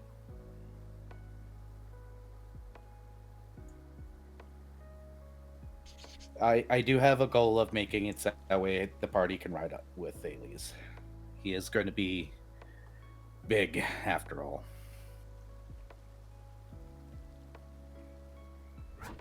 Big boil. Nice. Well, you and I did the math. You know what size categories, well, in body is going to be. The rest is up to Zim. Yep. Because I have a problem and nobody's stopping me. Why would I approve? True.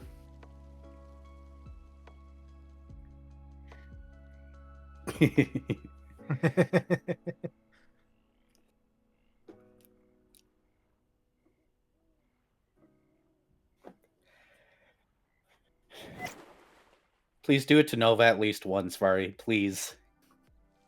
Just go up behind him and shove him over.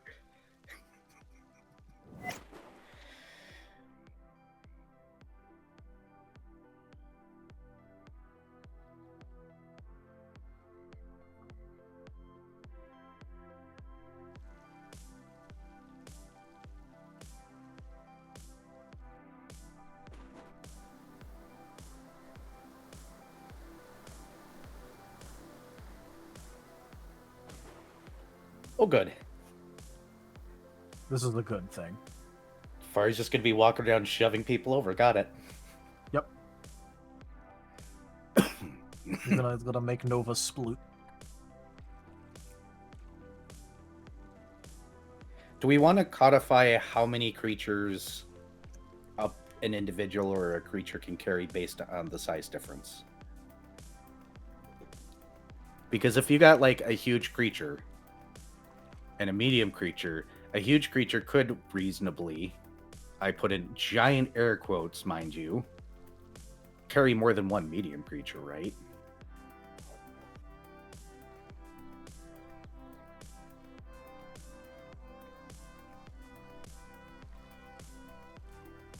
You know what? We could just make it so that way it's like you can carry one creature.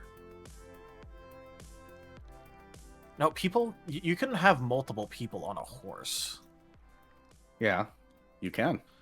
So let's say a large creature can carry 2 medium creatures, and then like keeps them multiplying by 2 all the way down. That works. So then 4 small, 8 tiny. Yep. Keeps going.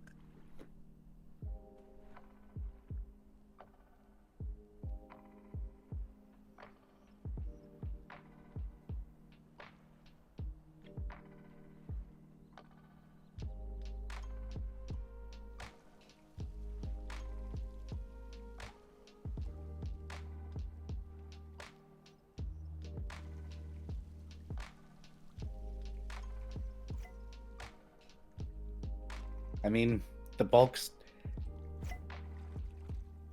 system technically could already, well, the one that I wrote, I think could facilitate people technically, but that would be a pain in the butt, and it's easier just Yeah, I to was do it about to this say, way.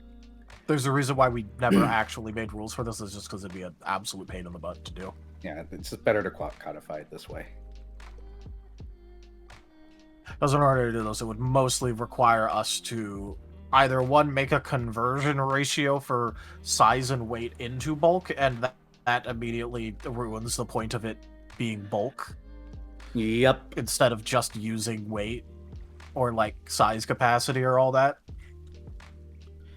No, I think what I put together already works. I adjusted your package sizes, by the way.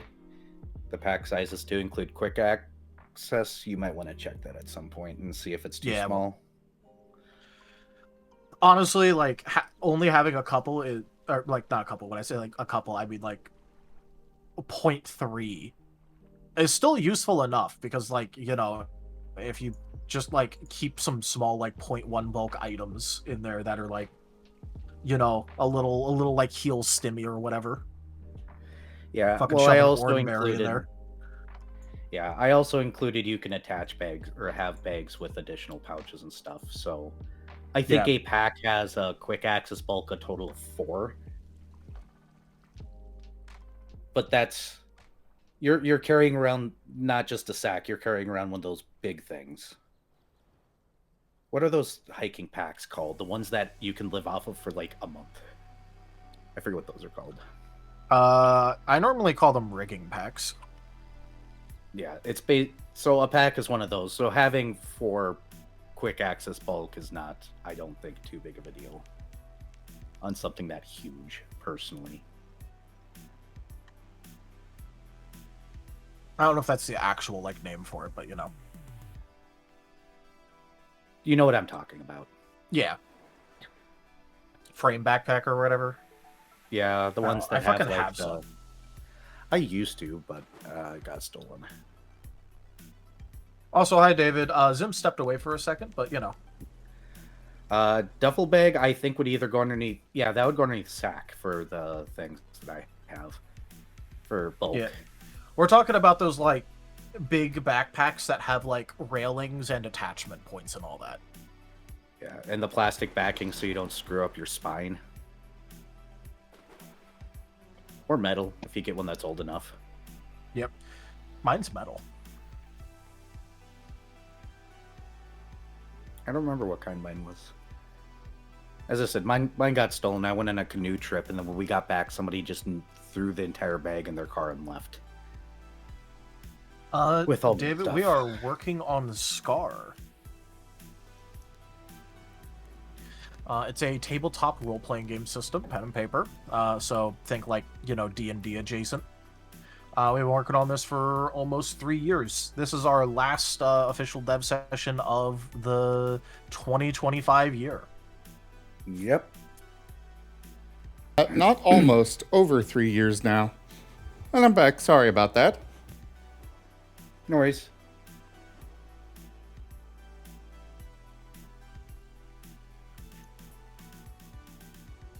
Alright, so you guys get that put in the notes, one of you?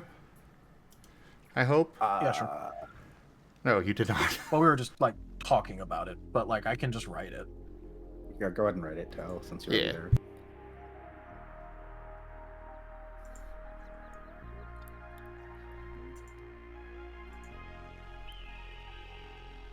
I may or may not be note-phobic after trying to codify today's all-day meeting.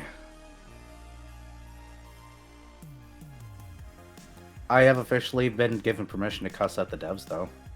Nice. I got really frustrated and cut myself off, and the dev went, "No, you have my full permission to cuss out anybody here." And I was like, "That was a mistake." And then I went off, and he's like, "All right." I was like, "Cool." I was so mad at them. They had us build a bunch of stuff into the system, then they turned around and deleted it and asked us to do it again.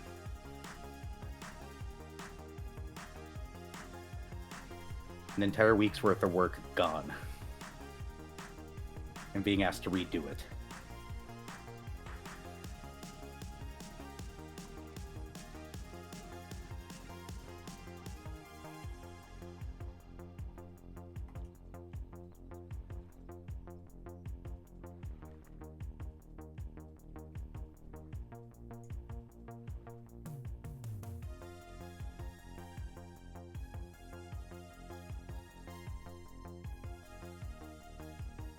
Alright, so...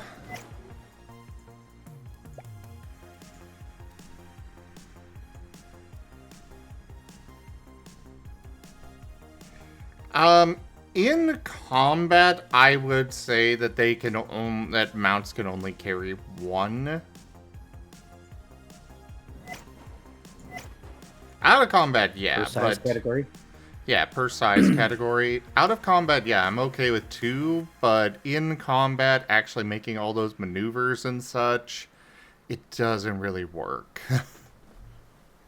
Well, it could do it at increased difficulty on the So you could just navigations. make it so that way, they can only move, like, counts as having, like, difficult terrain. Or they count as just being, like, overburdened. Probably overburdened. And +1 difficulty to navigation checks.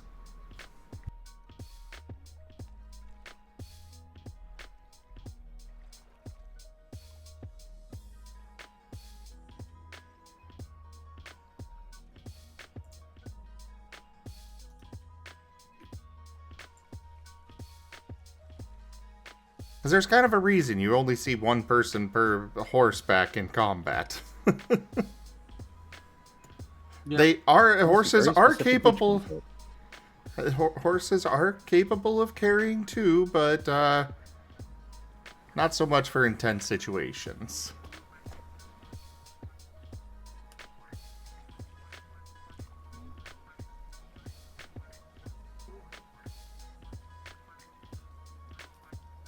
Though tossing a whole party because the huge creature that's running forward runs into an enemy and comes to a dead stop.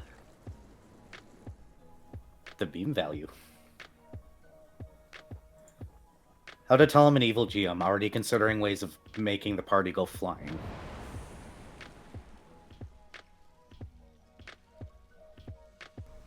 What about instead of Pathfinder, David, you do it for Scar? Huh? Huh?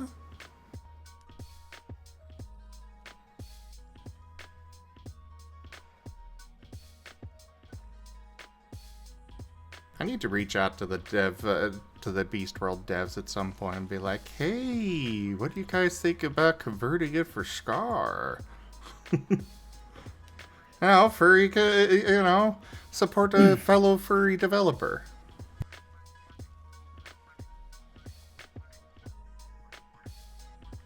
Wasn't Beast World made in D20 Modern? I believe it was am I made thinking of a for different one? 5e. Oh, well, that's not too hard to convert to Pathfinder, at least.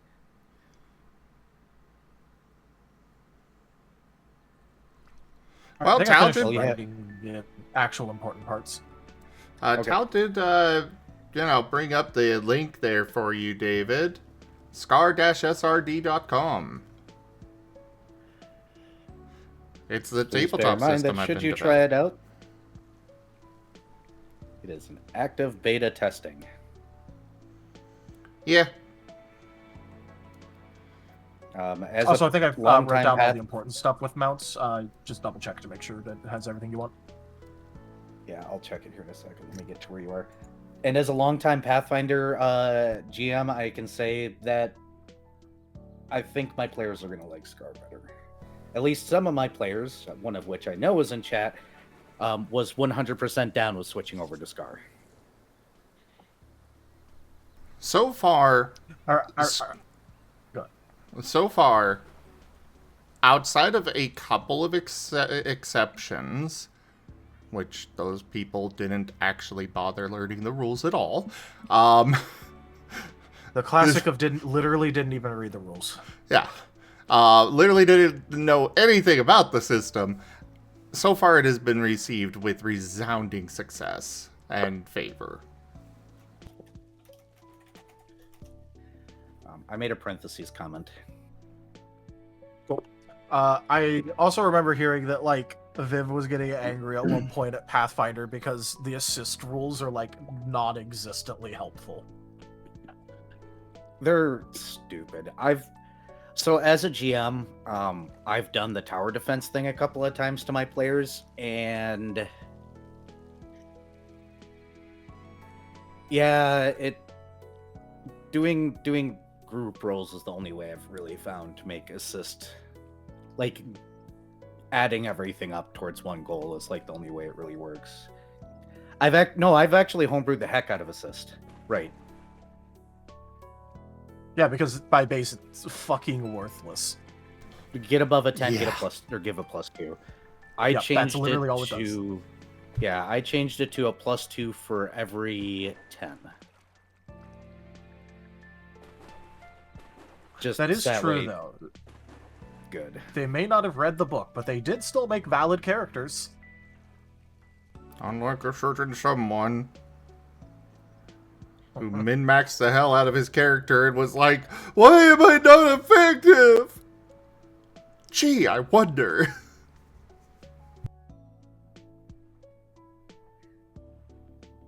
It's literally just the meme of I don't know who I am, I don't know where I'm at, all I know is I must kill, and I'm not even good at it. I don't think it's really possible to min-max in Scar.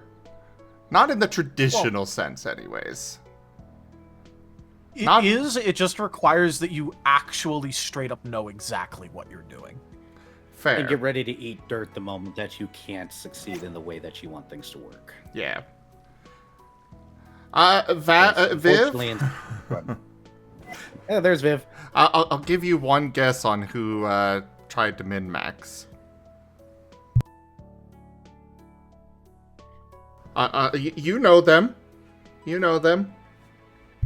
No, it's not Nova. This is Tal. Tal knows how to min-max in the game. I just don't. Well, because min-maxing is boring. Yeah, the only thing I min-max is whatever dumb gimmick I'm following. Exactly. Gimmicks and theatrics are fun. Min-maxing to try and win all the time, you're just gonna get your face kicked in. You know, the one person that you've, does not know the system. And still tried to min-max. Yep, Ren. Mm-hmm. It was Ren, yep. In our Agents of Reflection game, he tried to min-max his character, and I finally wound up taking a look at it months down the line, because I was like, how are you getting no dice for this roll? And He min-maxed wrong.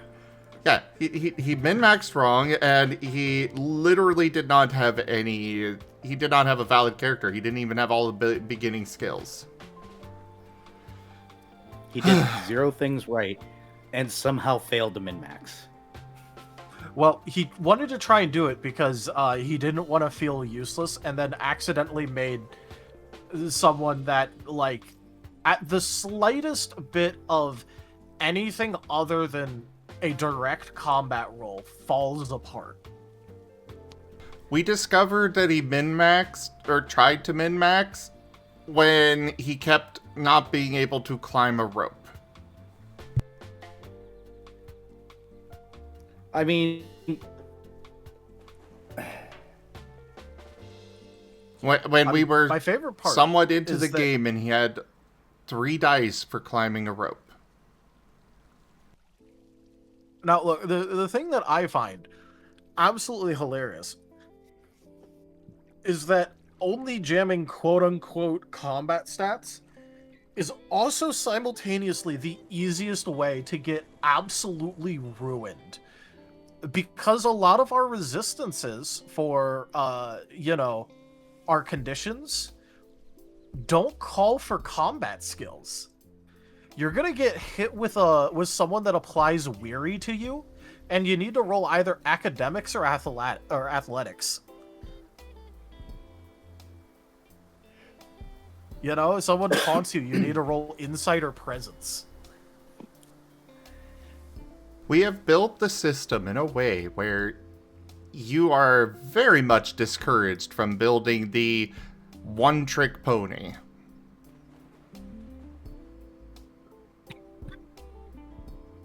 Mostly just because, like, you will just get BTF out if you do that. It Uh-huh. does not work.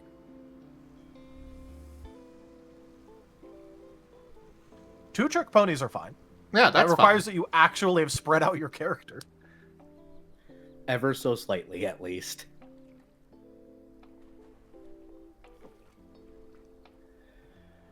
Alright, I think next up, let's get into companions. Or more specifically, companion types. Mala, you are really trying my patience tonight. Mala, I will Really tape you trying to the my wall. patience. Hello there, Kitsumomoki. How you doing? There's a dumb joke there, Mala, and then there's taking it too far. Down. Alright, so yeah, I am thinking that you will need to... we're going to adjust companions so that when you pick it up, you're going to need to choose a type of companion for it. You could absolutely go with the current rules with a standard one, but then we're also going to add in sub-rules for other varieties of companions, such as weapon, well, I guess sentient equipment. We'll call it that in case they've got armor or something. Actually, maybe we should separate it to weapon or armor. Well, you can technically have other equipment, so I would make them... You're going to hate this word, but subtypes. We'll call it sentient equipment. We'll put in some a variety of things for it and let storytellers sort it out. Yeah, I was about to say, we're not going to do subtypes, so we're going to call it sentient equipment and call it a day. Yeah. Yeah.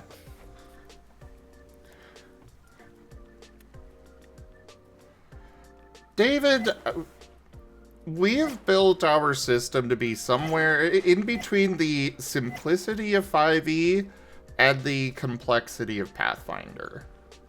We have a lot of stuff that is simplified, and we do our best to keep things simple. It does take a little bit to learn any new system. That is a very, very common situation. That's kind of how it all works. You can make a basic character very, very easily. Once you get into it, we have options for the advanced players like me and Tal who will go to lengths to make something silly.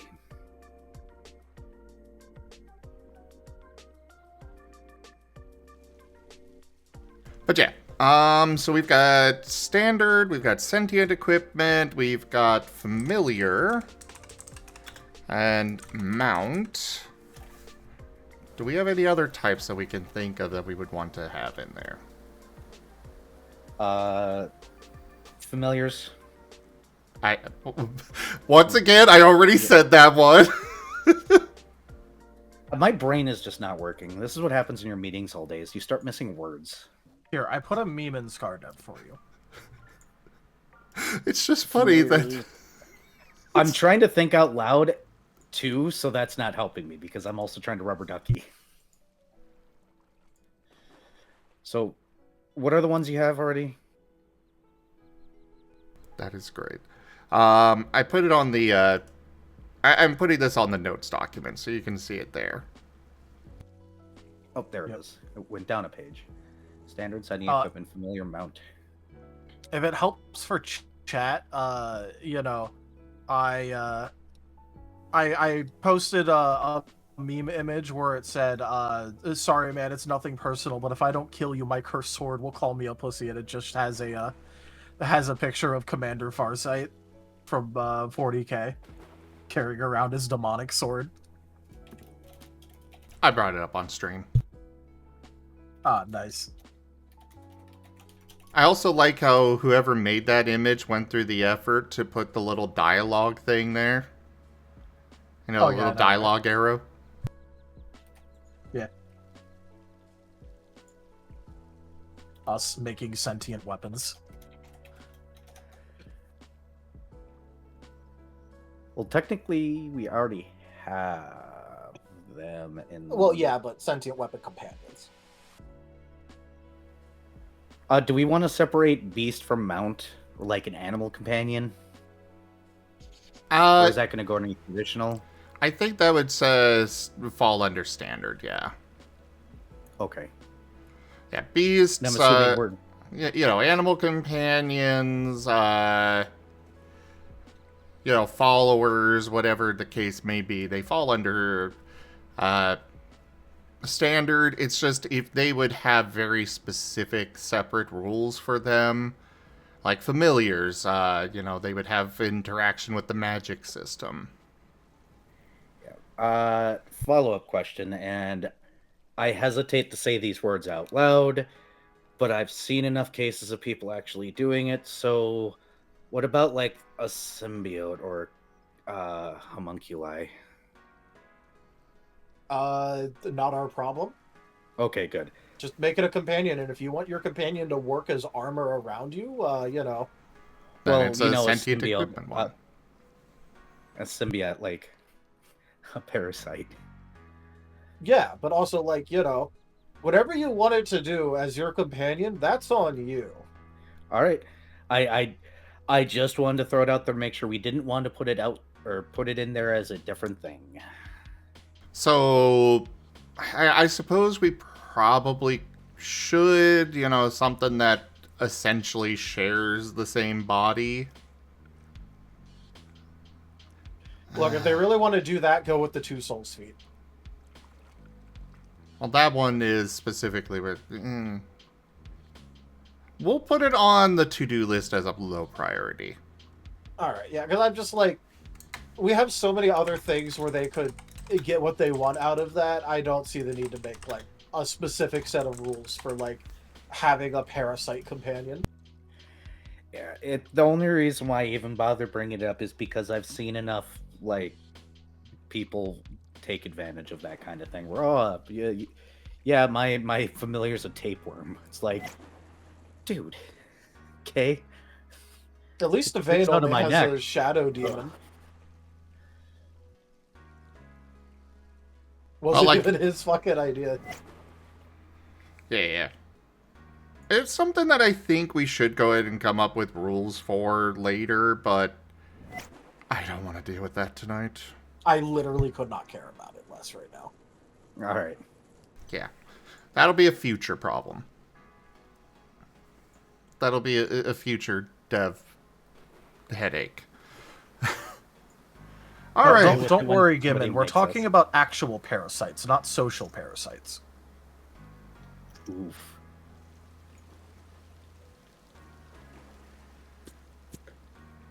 All right, so I think we'll start with the easy one, mounts. How are they going to differ? I think for all companions, we'll just have them follow the same starting companion stats rules. And that's where they will differentiate from there, is what I'm thinking. Your thoughts? KISS, yes. Yeah, but I don't want to come up with a bunch of like extremely specific separate things when we don't have to. Yeah. The only thing I can think of for mounts specifically would be like making riding easier, aka them being better trained. So maybe lowering difficulty on navigation checks to continue riding them in like combat, or increasing their speed, or increasing the amount of time that they can go would be the easy ones to tackle without getting exhausted. Exhausted. We got there in the end. It just took me a few years. It's fine. I'm getting old.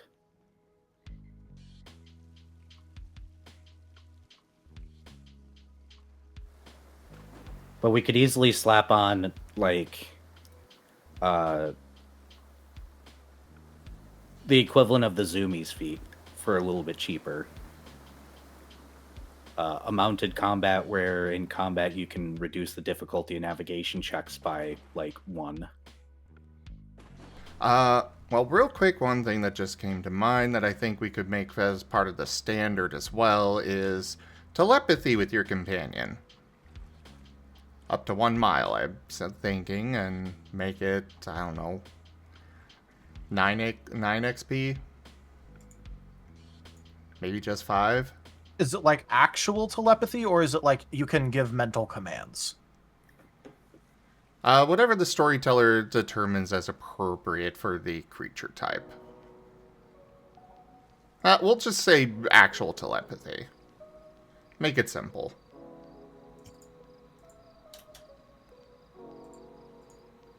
Because that's a very common thing with companions and other systems and such, so... And while... Yeah, but that they feels more could- like a familiar thing than a mount thing. Yeah, well, a familiar or animal companion thing. Well, I'm saying that this would be something that we would add to the baseline.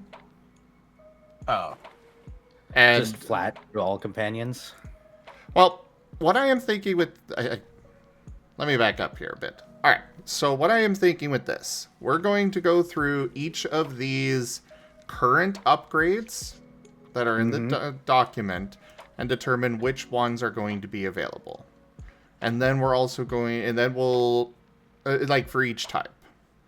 Like, familiars, I don't think we're going to let them get to the, plus ultra upgrade, for example.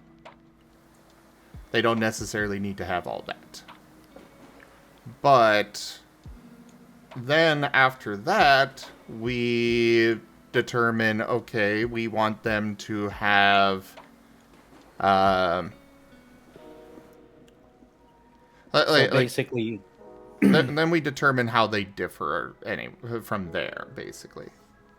So basically, you're looking for the universal traits that are going to be available for all companions, periods, yada blah. Well, each type will have the... Like, none of these are considered universal right now. Yeah, you're wanting we'll to figure out which ones are universal before splitting them. Yeah. And what he's proposing is creating a universal trait of telepathy, specifically. Yeah. Yeah, Arf and Furvis kind of have telepathy, technically through tech. Edge and Pyro technically have a sort of telepathy there. It's a pretty standard thing for companions to have. So I'm thinking, like, 5 XP, just give it to them. Make the range a mile is my personal thought. Keep it simple, but not default, you know.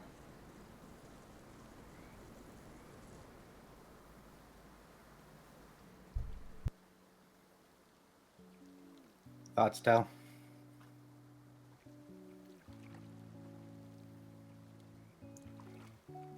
At the very least, it'll make it more organized. Okay. Yeah.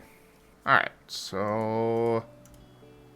Like, if we're actually making distinct subtypes that have their own upgrade trees, instead of just, there being a default tree and then, like, some special rules with the other ones, we probably really should just have a generalist tree. But if we're going to just keep it to... Go ahead. The generalist one is going to be the standard. And then with that, we'll be able to say, okay, so the familiar has access to all of the stuff that the standard has, except for plus ultra. However, it also has these options, such as it can be a vessel, as an example. I think just for organization purposes, it'd be better if we took the telepathy that you're mentioning and like companion independence and just make those generalist and then do the tree thing. I think I was it'll about be to easier to follow. If it isn't in every single tree, it should not be in the generalist tree. If it is in every single tree, it should be in the generalist tree. Yeah. Okay. So... universal tree... we're putting telepathy in that.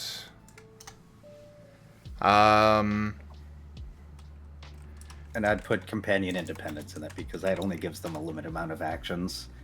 And just about any companion should be able to get that. Yeah, I'm good with that. All the rest I think we can fork off. Companion independence is universal, and alright. Yeah, we can do the rest separate, alright.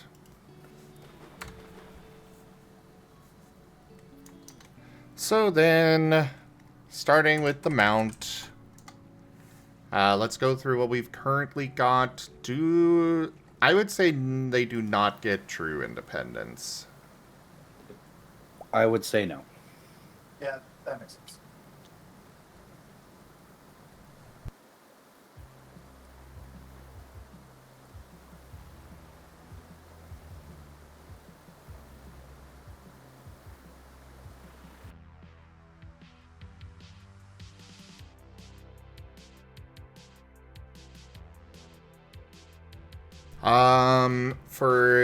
And then we've got stat upgrade. Do we want mounts to get access? I would say yes. They can have the 50%. Yeah, I think everything should get access to that. Yeah. Okay, so we want to make stat upgrade universal one then? Yeah, absolutely. Yeah, All let's right. just make that universal. And then the plus ultra is where they may or may not get it. Alright.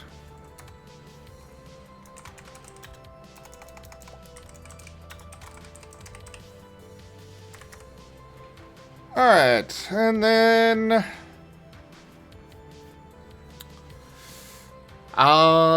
with this, they do have...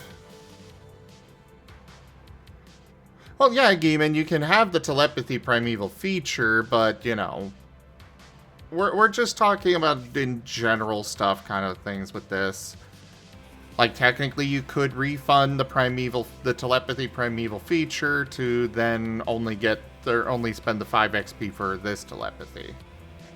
But the King of Mind Palaces probably needs that to live in his Mind Palace. Yes, I'm just saying he could do that. He would now have that option.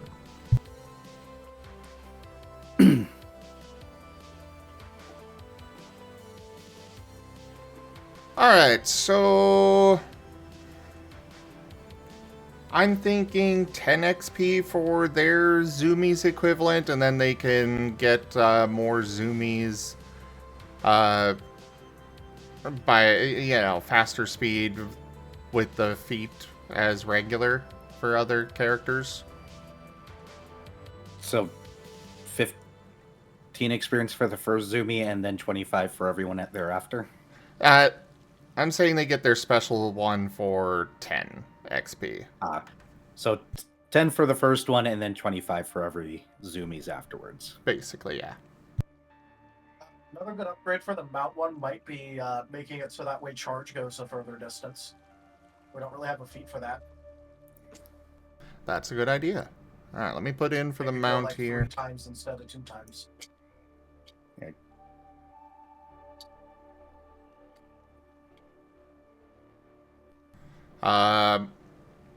Also, you are far from your mic there, Tao. Yeah, I know. I'm slightly across my room right now.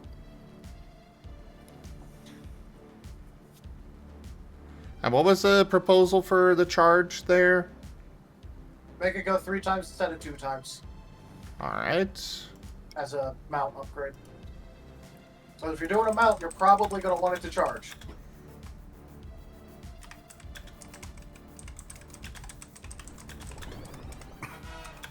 And how much XP do we want that upgrade to be?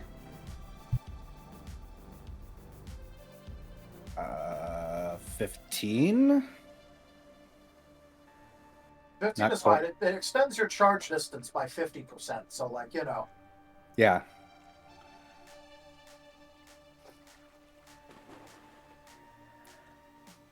Do we want to include a rideability one? Or a trained mount? Reduce the difficulty for navigation checks for Definitely. riders? Definitely. Probably a little bit more expensive, but, hashtag worth. I think for the cost that they would have to invest in for all of this in the first place might not be that much more expensive, but I do think that it, like, moderate expense kind of thing. Somewhere in the 15 range again? I'm thinking 12, personally, but Thoughts, Tal? Yeah, it should be fine. Do we want to do anything evasion, health, or armor-wise for mounts? Well, no, I guess they could still take have those base feats on their own. companion rules. Yeah. So they could take that on their own.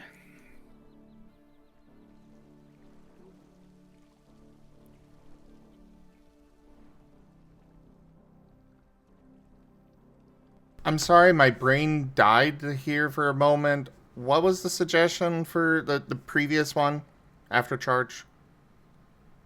The trained mount? Trained mount, right. Yeah. Reduce difficulty in navigation checks for rider.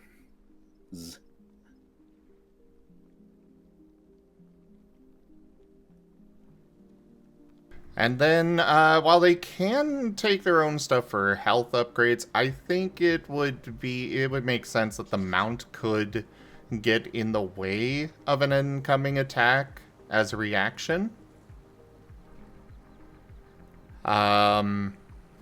Basically take the attack for the rider. Would have to be specifically targeting the rider only, but I think that would make sense for an upgrade.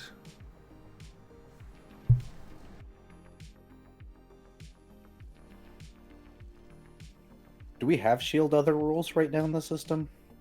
Yeah, it's I will be your shield. It's a feat.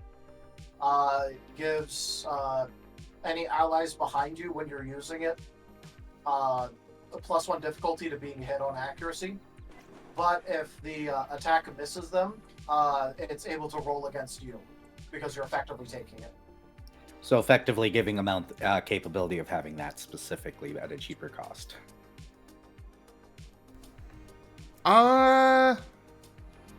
We could go that route. I was thinking more just directly intercepting attacks.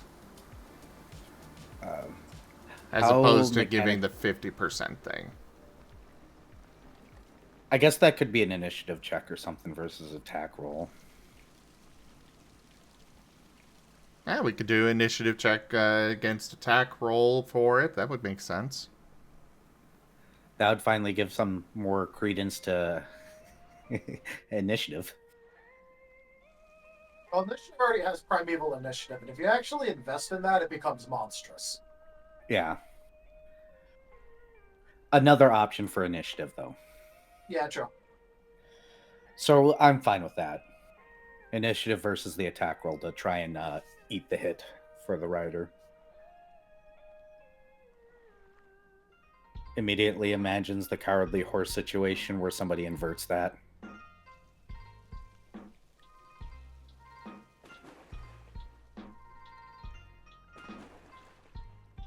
And then what XP do we want for that upgrade? Maybe 15? Well, it does require a roll.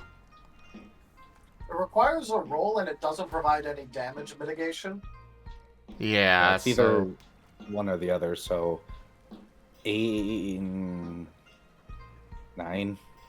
Yeah, I'm thinking 9. That's fine, yeah. Alright, anything else coming to mind for mounts? Not right now.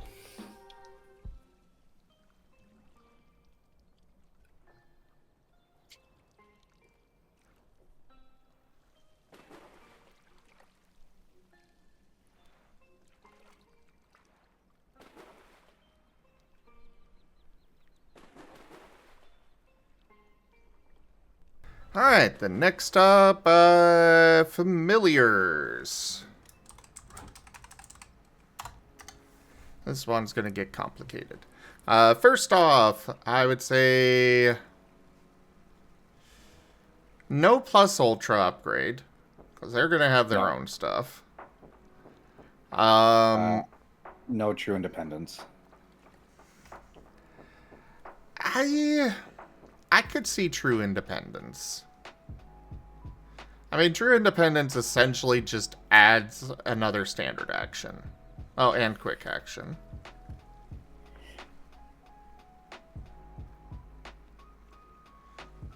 And it is... They already don't get plus ultra, so them having, additional initiative stuff doesn't matter that much for action stuff.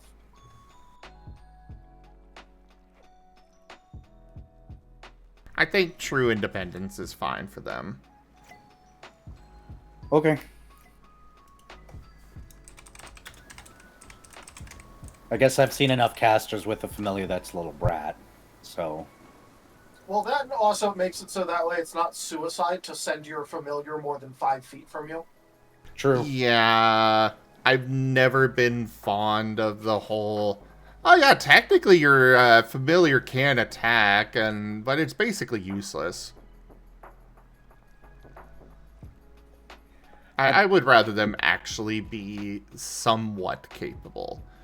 Obviously not as capable as a proper, animal companion or whatnot, but more than what you see in D&D and Pathfinder.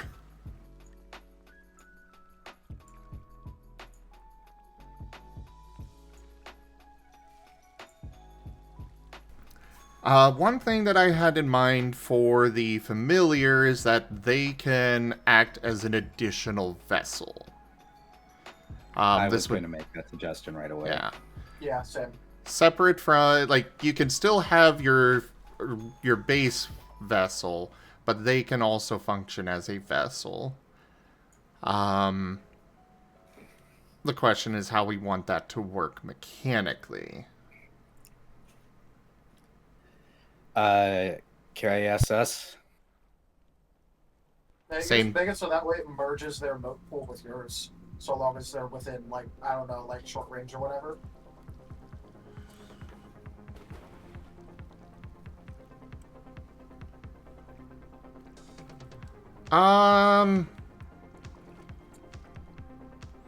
So basically, so it would they would have to pick up, you know, the magic skills then. Yeah, but you know, they're a companion. They have their own skill things. They can pick up all that and pick up the extra moat feats and get their own specialties and everything. Yeah, technically they could, so they would be good for moat pooling with that. That way you can also even make an upgrade for, you know, knowledge sharing within certain radius as well. Where I was either thinking one that can too. share words with the other. Yeah, increased range.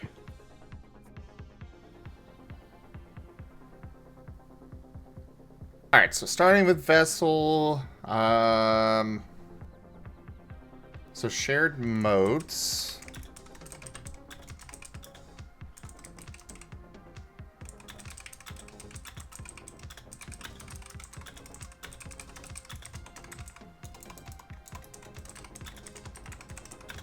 How much XP do we want it to be for them to get that vessel upgrade? Well, they gotta purchase all the stuff for it, but it's also strong, so I don't know, like 12 to 15.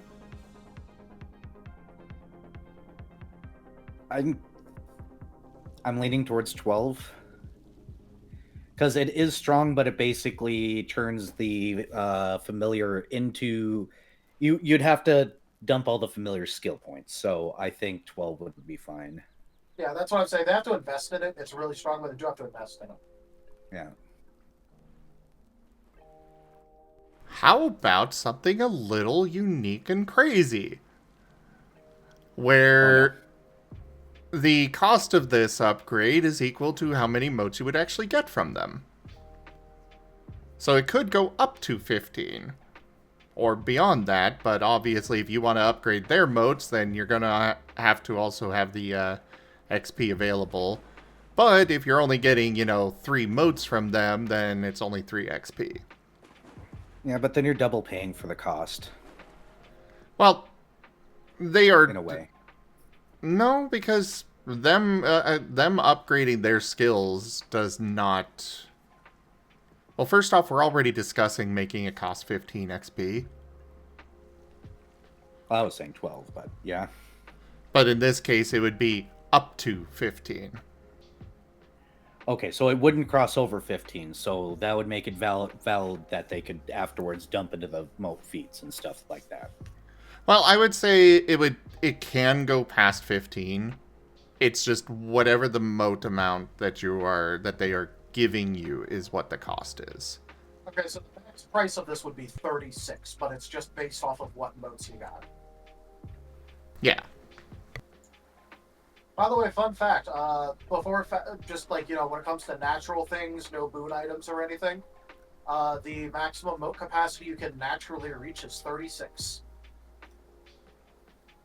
5 in each magic skill, a mastered and shared specialty for moat capacity, and 4 purchases of the extra moats. 15 plus 9 plus 12. Oh, fair enough.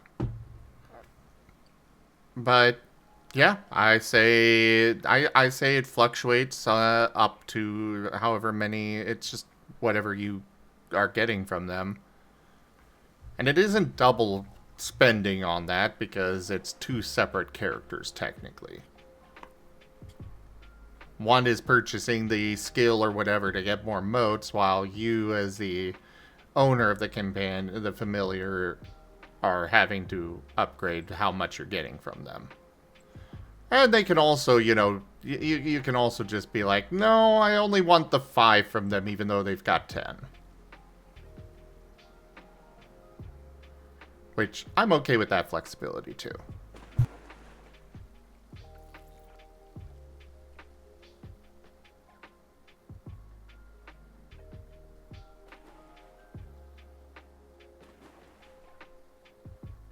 I mean, if Tal thinks it's okay, then it's probably mathematically fine. I mean, mathematically, it's fine. This is also just going to be something that people are going to forget to update, probably, though. Probably, but oh well. Technically, with the way it's written, it's that you forget to spend the extra XP on it, then you don't have access to those motes. Your familiar can have their own motes if you don't want to spend it, you know?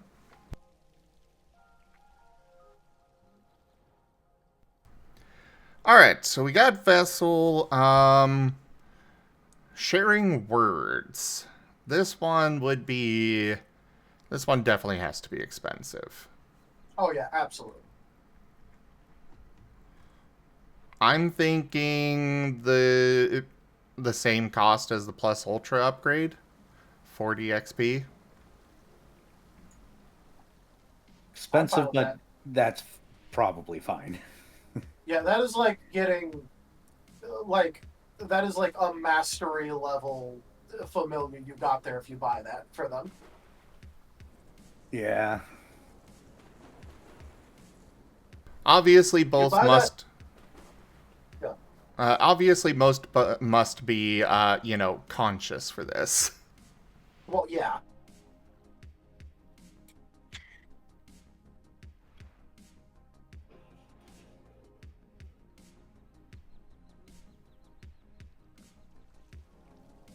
Some fucking Archmage just uses his familiar to beat the shit out of you. They just use their familiar as a freaking spellbook. Yeah. I mean, at that point, technically, their familiar could be a spell book. Technically, They're yeah. They sentient just, artifacts anyway. yeah. Just a floating spellbook. Bookie, go beat that man. Someone's gonna go make a Cody deck. Lol. I am unfamiliar with this reference. Oh, give me half a second. I'll put an image in,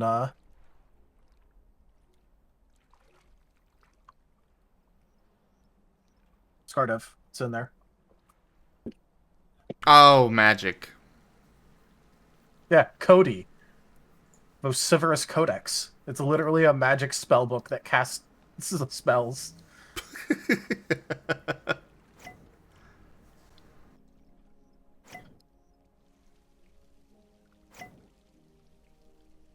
You can't cast permanent spells with him while he's out.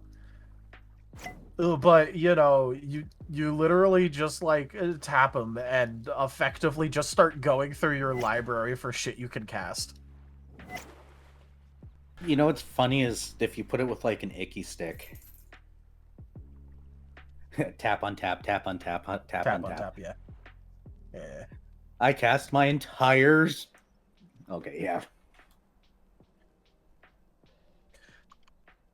But yeah, no, with this you could have Cody beat the shit out of someone. I am all for it.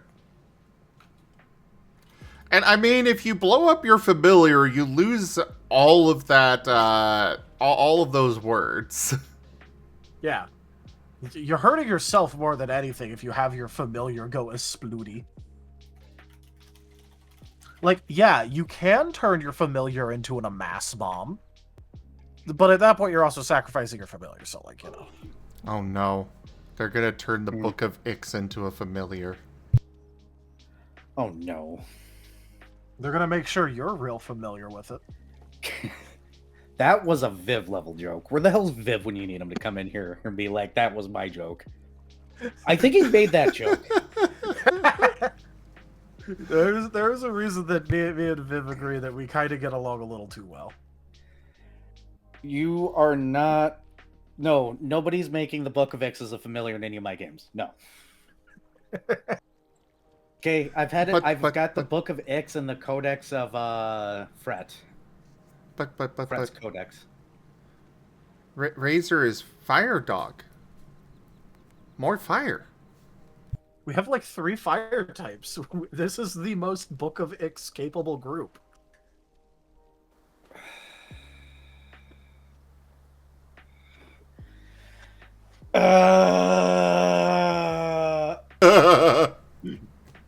They even have a noodle rogue in order to go and stash the explosives somewhere.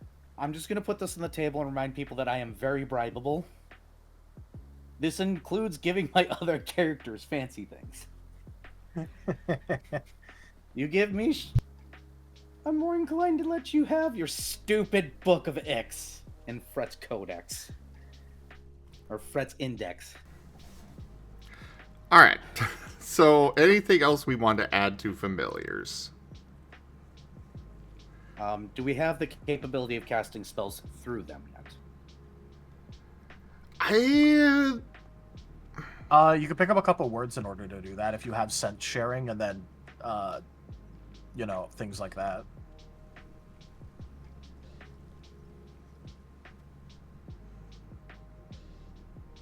But also, like, if you share your words with the familiar, then, like, does it matter? Because the familiar could just cast. Yeah. So I don't think that's actually needed with our system. Yeah, we can go with that for now. I'm trying to think of anything else. We got the limited telepathy. We got... Unless we want to add in some sort of empower mechanic to them.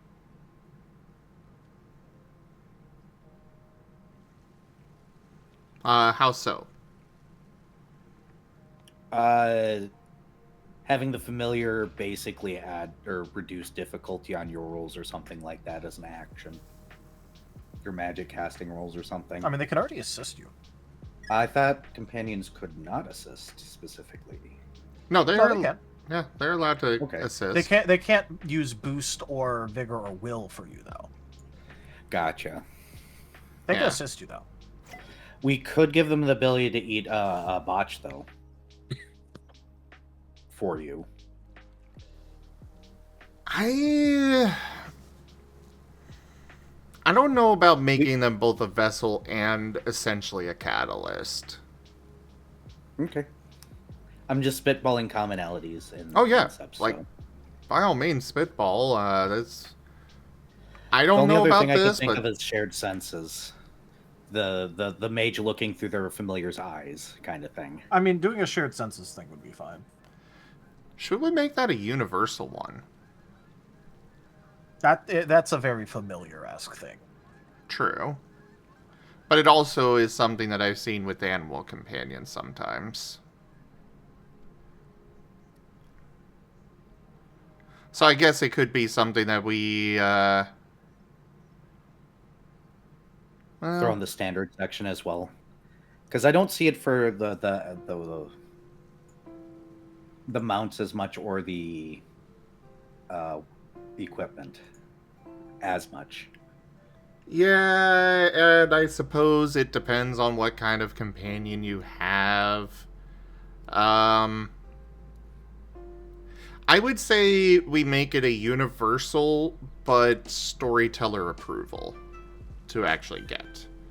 So that way they can decide if this would be relevant to the companion you have. Because, like, if in the case of, like, ARF, you know, robot that can literally just transmit what it's seeing and such the same way it's seeing it, like a remote camera thing. Whereas, you know, random Joe Schmo Bob the human that's just following you around probably can't share senses. I could also see it with Edge specifically, considering he has an eye and talks. Yeah, exactly. Where in most cases they don't, but I guess... Okay, yeah, I guess that'd be fine.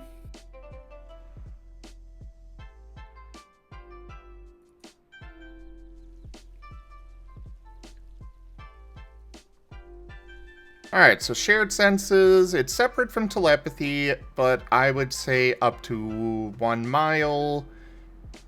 I would say this one would make sense to be more than just simple telepathy. Well, no, because telepathy is...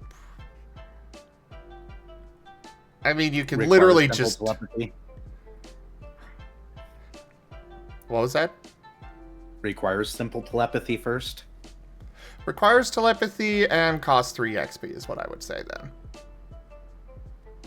For a total of 8.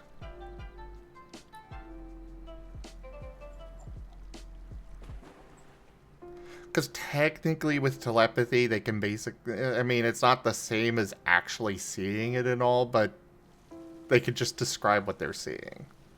Yeah, maybe but there's some important things with that, such as people having a mark on them that you put on them. If you see them, you can cast spells at them, ignoring range. See you, Artie. Pet.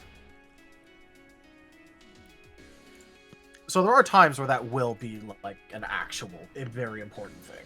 Yeah, Yeah. so shared senses, up to 1 mile, 3 XP requires telepathy. Good? Yep. Okay. Well, and storyteller approval, but yeah. And so, yeah.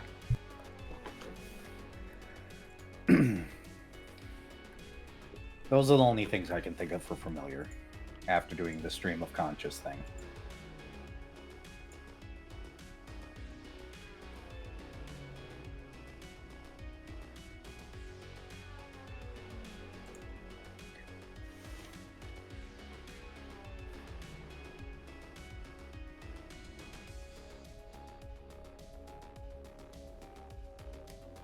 All right. Yeah, I think that's good. And then we've got the last one is sentient equipment. Here First comes things the fun part of things. First things Well, we already came first. up with some rules for it. Yeah, we did already come up with some stuff in the notes, which I did put the date in the to-do list. Because I wanted to revisit all of that and make sure we wanted to go with it already. Oh, well, Blue Bat, we discussed that for familiars, they can be a vessel where they share their motes with their owner. And they also have access to sharing words with their owner. So, what is your idea?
Hello there, Boofy boy. What about already being marked so they can just be summoned whenever? I don't know about them being marked or binded or bound or anything like that, but I could see where they could be summoned and dismissed. We could absolutely add that.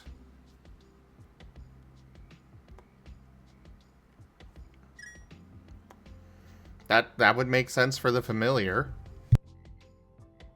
Yep. I mean, shit, it's how Vade Shadow already works. That's basically just a familiar. Demon Shadow familiar, you know. Totally normal thing.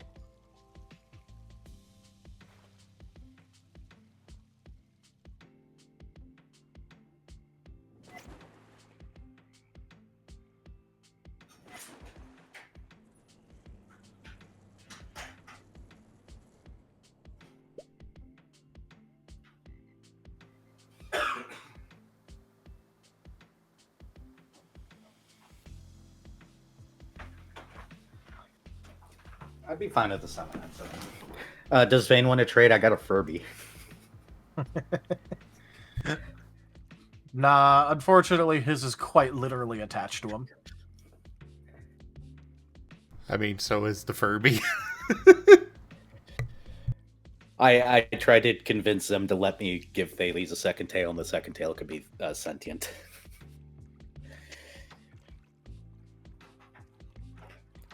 Then again, I guess I could just put an outfit on the Furby.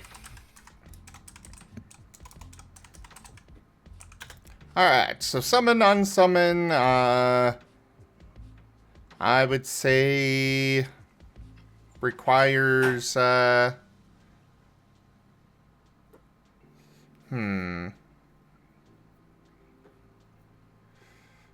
would say requires a quick action to summon or unsummon them.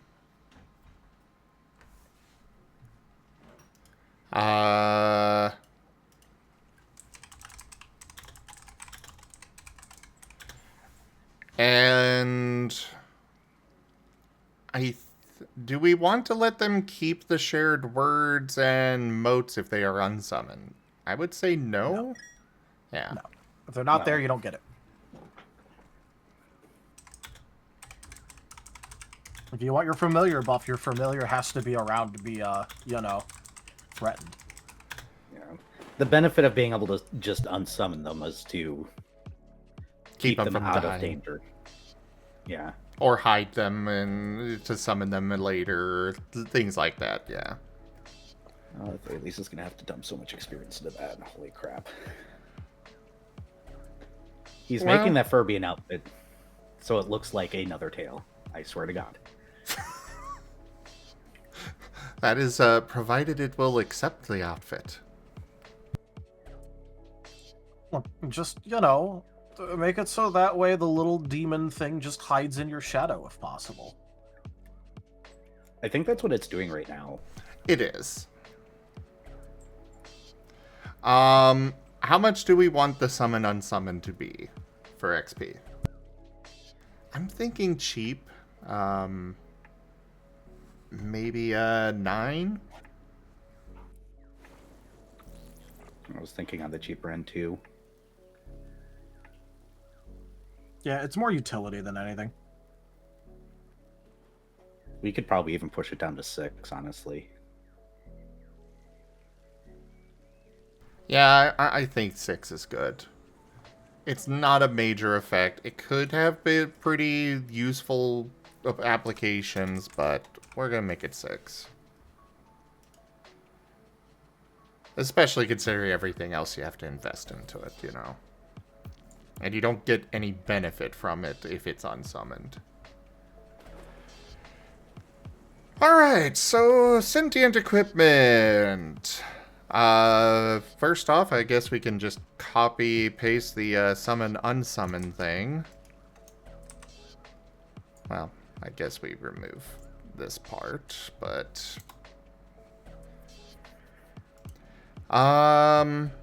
so for them, I am thinking no true independence, no plus ultra.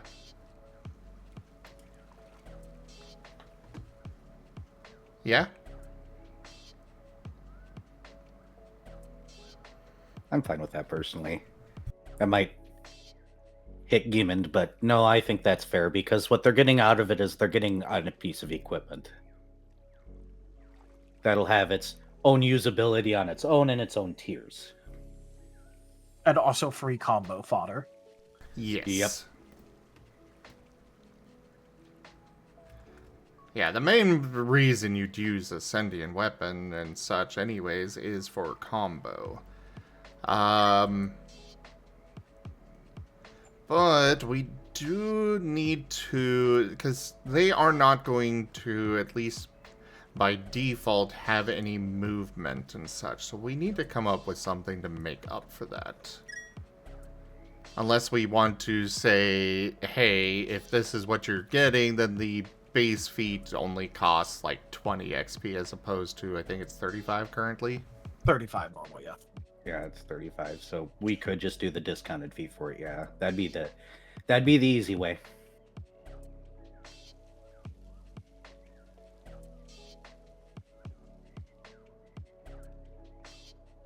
I'm trying to think about something interesting to give them instead of just doing that, but I'm all for thinking of something interesting, but my initial thought was they can meld with you for reduced cost, but, well, they can just combo, and that's better, yeah, so... you do combo, and that's already better, yeah. Yeah. And we can't exactly make combo better with them outside of... Well, no, we cannot make it where it can crit. No, we will not do No. that.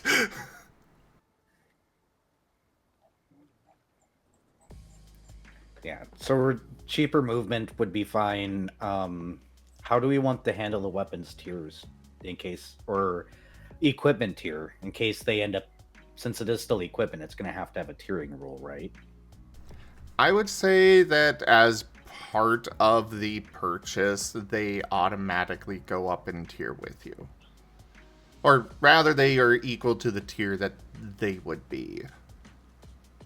Okay, based on their own stats. No, it should be the wielder. Yeah, the wielder, because, yeah, they cannot get plus ultra, so they could wind up being a tier behind, and we don't want that. Yeah. We could give them natural armor, or natural defenses as a free purchase. Or as a cheaper purchase as an ability. Yeah. So that way they last longer. You know, I'm actually. Well, I'm saying to like make up the difference between the fact that they don't have movement and you know, the XP cost. Cannot move on their own, so we're putting that down first.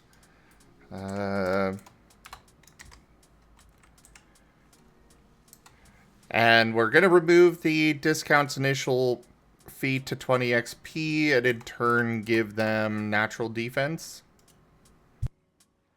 Yeah, I'd be fine with that because it makes sense that a sentient weapon or armor or what have you would be a lot harder to break. I think it makes more sense that way. That way they still get something, and they get better defenses in exchange for not being able to move on their own. Why no plus ultra? I don't think that equipment should really be that... When it comes to equipment, you gotta also remember that they're not really going to be getting much else other than combat. Yeah, they're gonna have to grab something, some other skills for,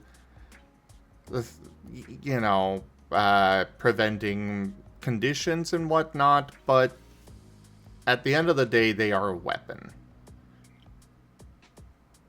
Which is part of this, we should probably put in that they are considered an inanimate object for the sake of for the sake of conditions. Creature type and conditions and all that. Yeah. That, and you also do still get the benefit of them being an actual legitimate weapon. Yeah, exactly. Of the same tier. So it actually scales with your tier, which is really good. Really good.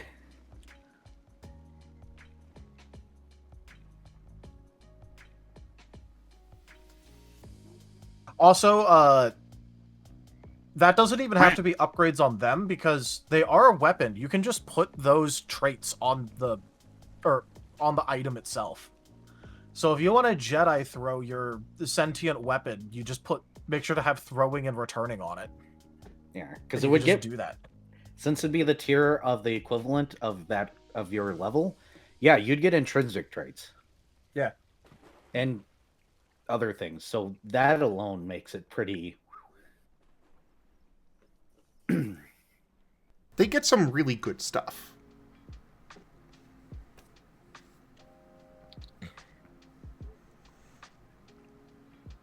That and, like, you know, again, it is literally free combo fodder. It is hilarious how easy it is to combo with any piece of sentient equipment, much less a sentient weapon.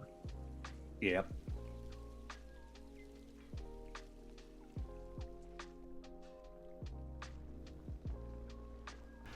The attributes they can go up to 75% of what you have, Geemond.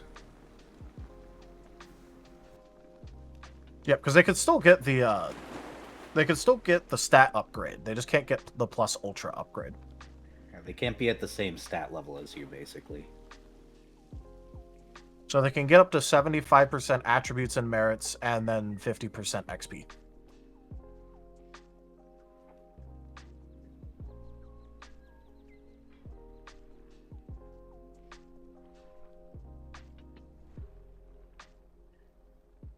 Also, hi, Cosmo and Quack.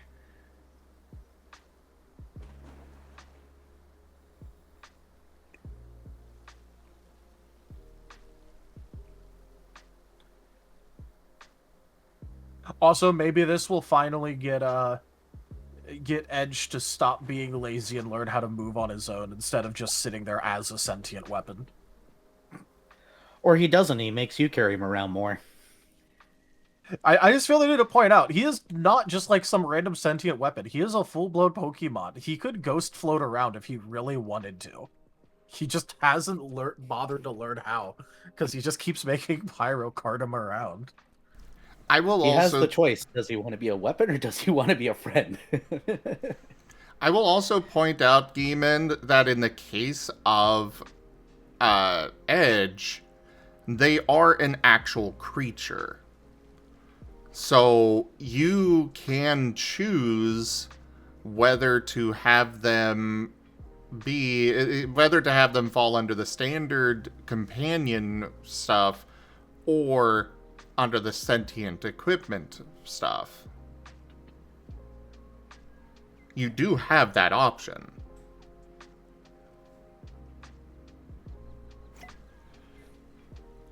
I know with Chard and his 2 swords, he would have them as weapons. Because his swords don't actually leave him ever, so they don't need to move.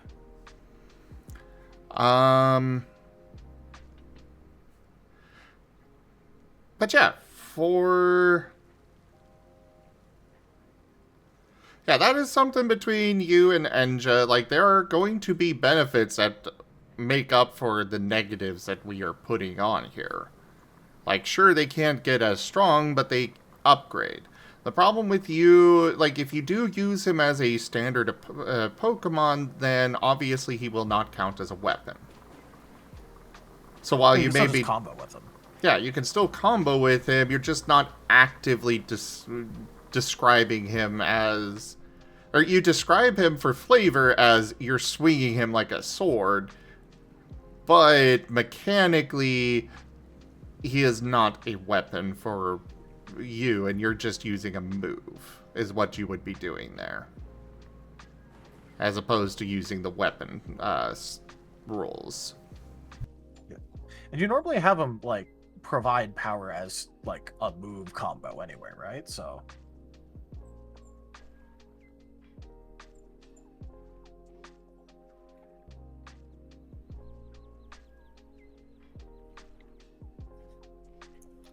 So you could just leave you how you have it now and nothing would change. You would just be standard. Just means that you don't get the benefits of weapon.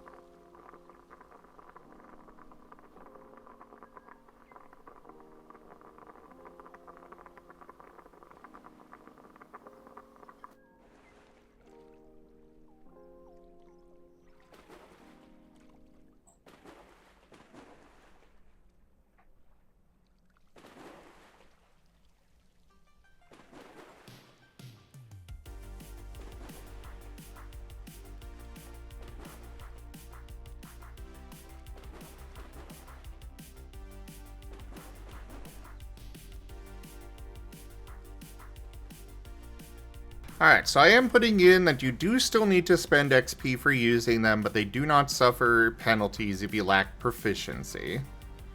Because they can... I feel that they could kind of make up for you not having, you know, weapon proficiency. No, that's fine. Really, weapons are the only ones that would require, you know, XP being spent on them anyways. In the case of them being used as armor... I would say that it basically follows the same rules as artificial armor, and obviously you cannot have other artificial armor, but they, the durability is their HP pool. Yeah. Yeah.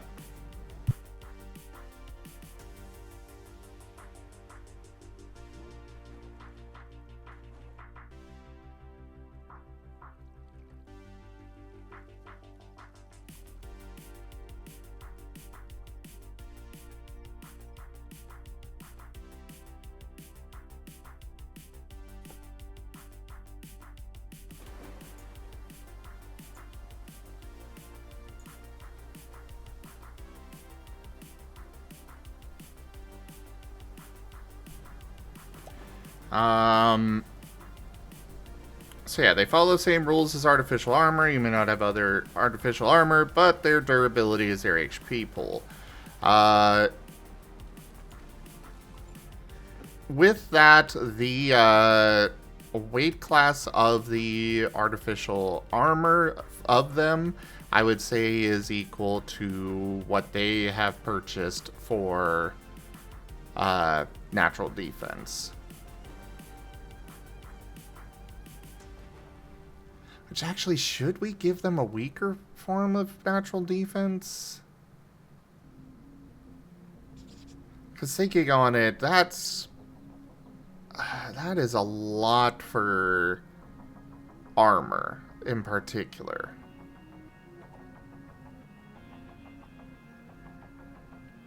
Because if you have a sentient piece of armor as your companion, they have their natural defense pool. You have... Then they have their HP pool.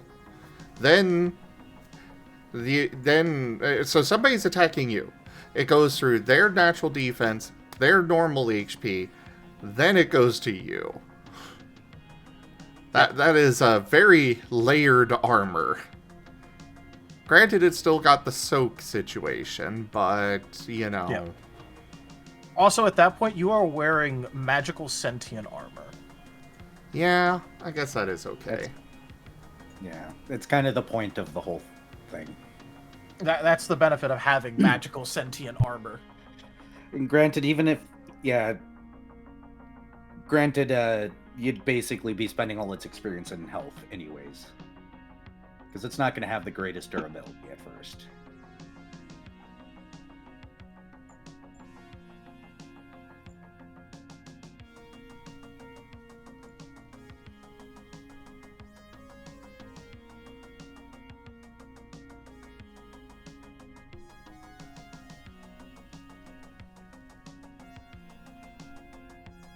Honestly, I'm beginning to wonder if we shouldn't allow them to have this standard stat upgrade as well.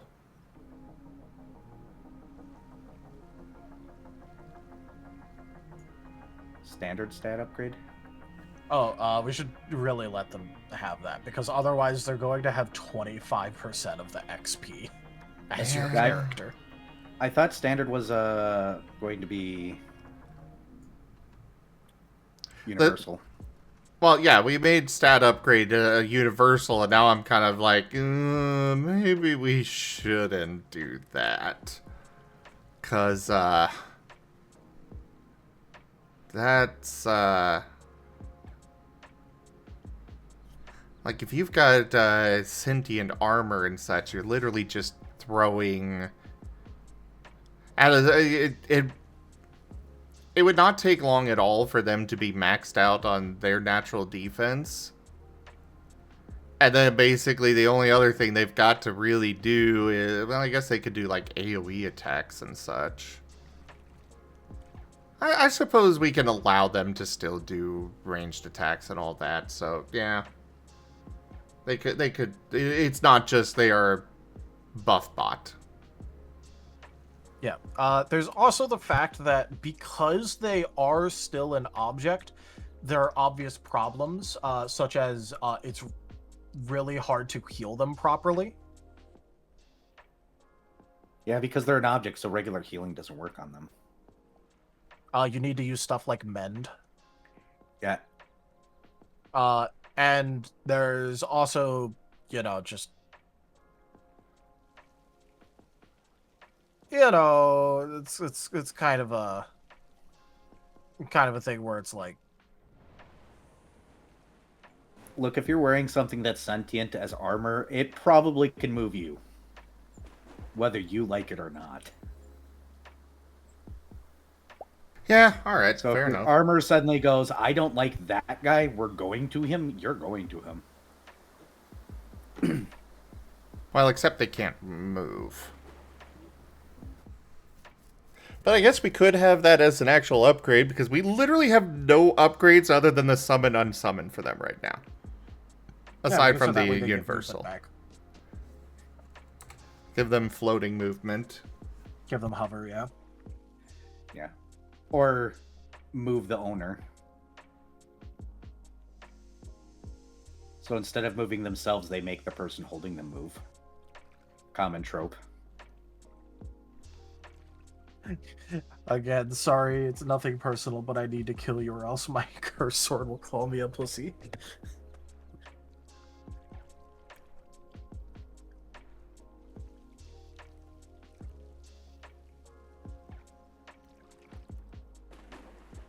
Alright, so hover upgrade. Primary only. What do we want the XP cost to be for that? Because normally for that special movement type, it would be 25. I don't think we want it discounted here. Do we want it to just be the standard 25?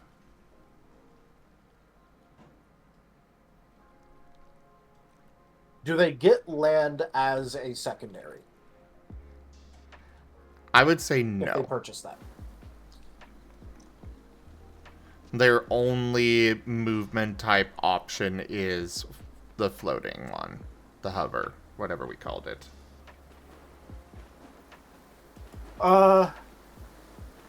In that case, probably knock it down to like 20 XP because normally with hover you'd still have land as a secondary option. Well, I'm thinking So this keep means it. if they get like the paralyzed status on them, they literally can't float anymore. Fair. Alright, yeah, we can go with 20 XP. It's not much of a discount, but it's literally just because there is a technical downside compared to normal. Well, I was thinking making it a little bit more expensive, like 30, or keeping it the same cost. Ah. That's what I was considering, because I don't really... I still don't think we should necessarily give them it cheaper, but at the same time, I feel like people probably won't buy it. So, probably a small discount would be a good idea. Especially because this is also not something that is, like, critical. Yeah.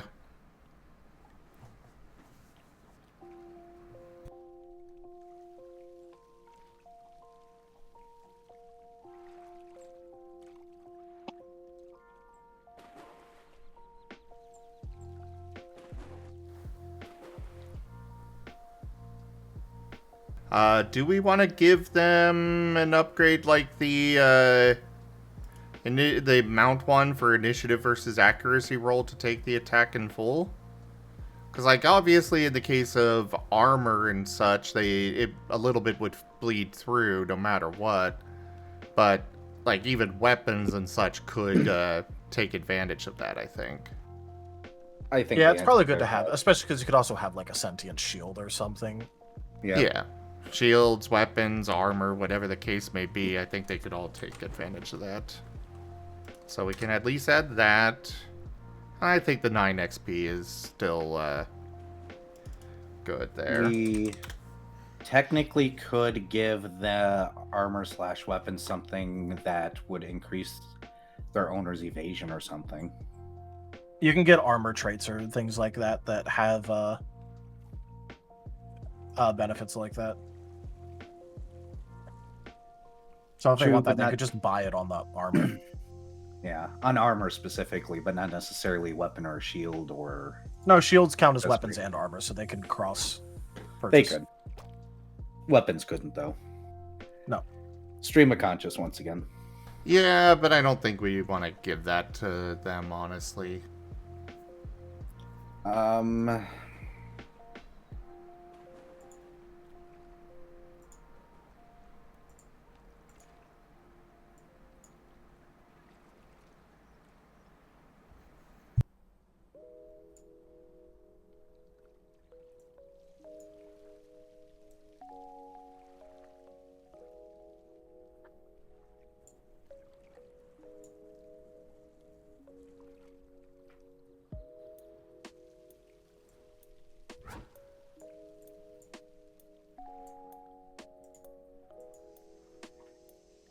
And I'm not coming up with any other ideas for that.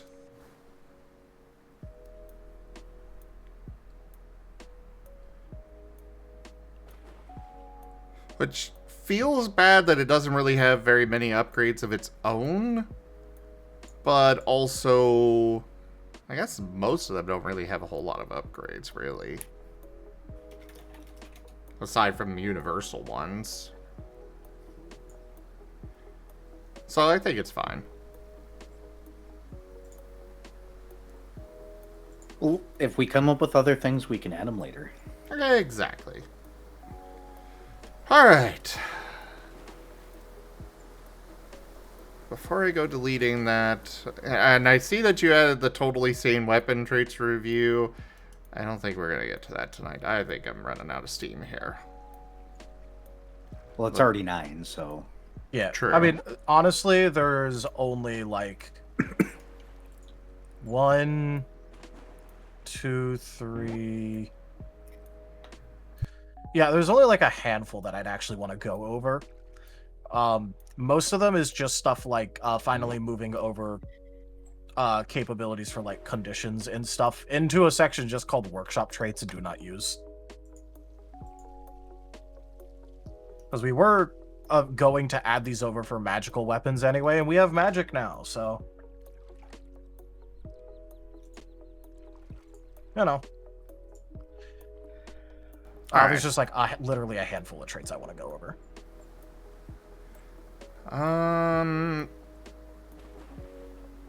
Alright, well, first off,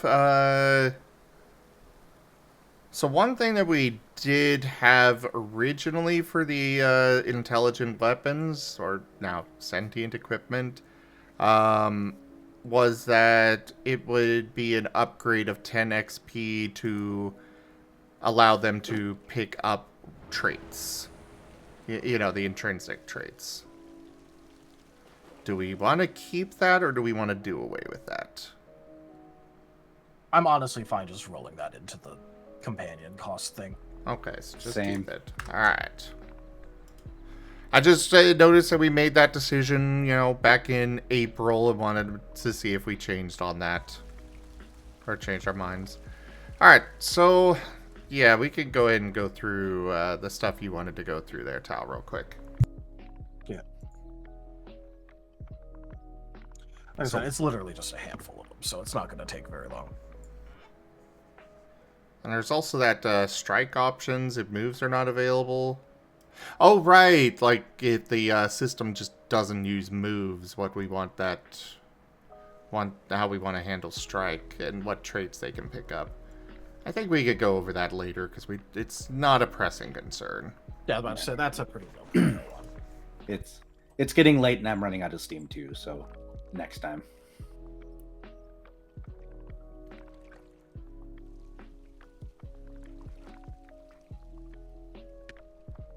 Just in case people don't have it on hand, reposting the link to stuff in ScarDev.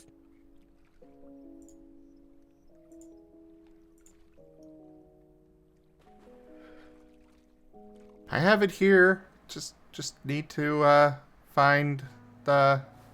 ah, there it is. That wasn't too hard. Just had to find the right tab. Yep. So if you scroll down to the one where it just says workshop traits do not use, you're going to see a lot of stuff added in where it's just like empty space stuff in the description mechanics thing. That's because it's like, you know, the conditions and all that shit. So of the stuff I wanted to go over, first of all, I'm going to add in the indiscriminate stuff now that that's approved. Because that also makes sense for weapons. You know, you yeet a grenade, that's pretty indiscriminate. You know what I mean? Yep. Yeah. To whom it may concern. Also to whom it may concern. There's also going to be a trait point variant of it, but I just didn't put that in. The opposite, where it can only do subdual or whatever, non-harmful. Yeah, well, that's later on. Yeah. Well, okay. that already exists, and then there's another thing later on. So then there's just like having all the different socketed things. I figured socketed would just be a trait point thing. If you want to have like, you know, some high level sockets, that's going to cost a lot of the weapon traits thing. But, you know, we wanted the whole gem things to exist. So, you know, If you're putting in a tier 6 gem, that's probably going to be really damn impactful anyway, so it's probably worth the cost. I just figured making the trait point cost be the tier of the socket you want to add. Because honestly, most things really aren't going to need more than like a socket or two at most. So real quick, one thing that I have been adjusting here is I've been moving over to calling them intrinsic traits. So it would be intrinsic cost. Or intrinsic points, or IP, yeah. We're going to move over to that just to make it a little bit more clear. Alright, give me half a second. Find, parentheses, TP. Well, I'm not saying that you have to adjust, I'm just saying for future reference. And also, I don't know if you guys saw, but I did set up a new spreadsheet where which you two do have access to this. I brought it up on stream and posted in ScarDev like a week ago or so. Yeah. Obviously, as you can see, I kind of just copy-pasted one of the other sheets, but I'm going to make universal intrinsic traits, because repeating that much information across the entire book, I don't think we need to. There's a lot here that would be repeated and taking up a lot more space when we could just. This is available to all types of equipment. Understood. Yeah, that's fine.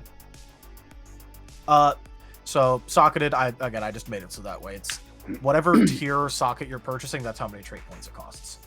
That's a really clean way of doing it, and I think it works, right? Yep. Yeah. Next up is one that I got in my head and I thought would be a neat little addition. A trait called Vicious. This weapon causes especially horrible injury. Which line are we looking at? Oh, there it is. Never mind. Carry on. 106. Yeah. There's two separate ones. One's intrinsic point, one's EXP.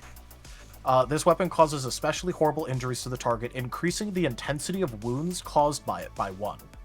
So if you apply a wound using the weapon, and they didn't have any wounds, they actually go to wounded 2.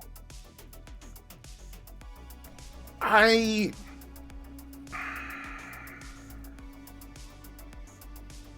don't think we should have any. I don't think we should have anything that does that. It makes sense, sure, but if we do include it, it's gotta be more expensive than that. All right. Because that is. It literally is reducing their max HP by quite a bit. Yeah. And I'm personally against adding it at all, but if we do, it's got to be much more expensive.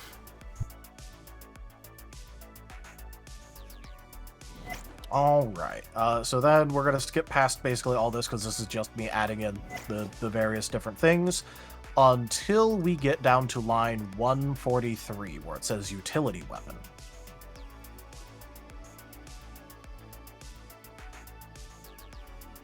Where what that does is it is a negative intrinsic point, and the weapon no longer causes direct damage to the target. So it can do stuff like apply conditions now, like, really easily. But, it like, if you want to have a flashbang, it doesn't make sense for the flashbang to cause direct damage. Not fair. So I figured, for weapons and stuff that's supposed to be more utility in nature, like a net or whatever, you put utility weapon on it as an intrinsic part of it, and it's no longer a damaging weapon. Only one intrinsic point, though? I'm saying yes, but that's also just because, at that point you're going to be spending a lot of intrinsics on other things, because now you don't have to give a single shit about the damage it does. Yeah, and Okay. I think just a -1 makes sense, because it can still be very powerful with just that. Which also, speaking of, we should probably come up with XP rules for using consumable things like a flash grenade and such. But we'll add that to the list. Yep. Next up is single use, -2 intrinsic points. Weapon is designed to only be used a single time and is rendered inoperable after use. Okay. You know, things like flashbang grenade. Grenade. Yeah. Well, grenade, but also because, like, you know, there are plenty of times in, like, fantasy things where it's like, oh, hey, I have a bow, but it's, like, specially enchanted and I can only shoot it once, but if I shoot it, it'll, like, fucking hurt a dragon. You know, there's plenty of that stuff that goes around where it's like, you know... It's the MacGuffin thing, but also, you know, grenades, shoulder-mounted, you know, AT for foot soldiers. You know, there's plenty of things you could use this for, depending on how futuristic you want to go. But, you know, just remove some negative, gives you some negative points to work with, and you can only use it once.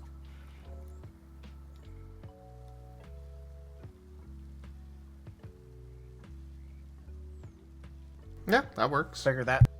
It's pretty simple and should probably just be there for stuff like grenades. Bringing back something that we talked a lot about adding and then never did. Doing an affinity bane weapon, where the weapon has minus difficulty dealing damage against specified affinity. Yeah, it works for Extremely me. common trope. Yep, extremely common, limited to tier 3 and above, costs 3 trait points. Expensive, but you know, pretty normal. Volatile. Woohoo. This is a fun one. Back. Backing it's up a little bit. Yep.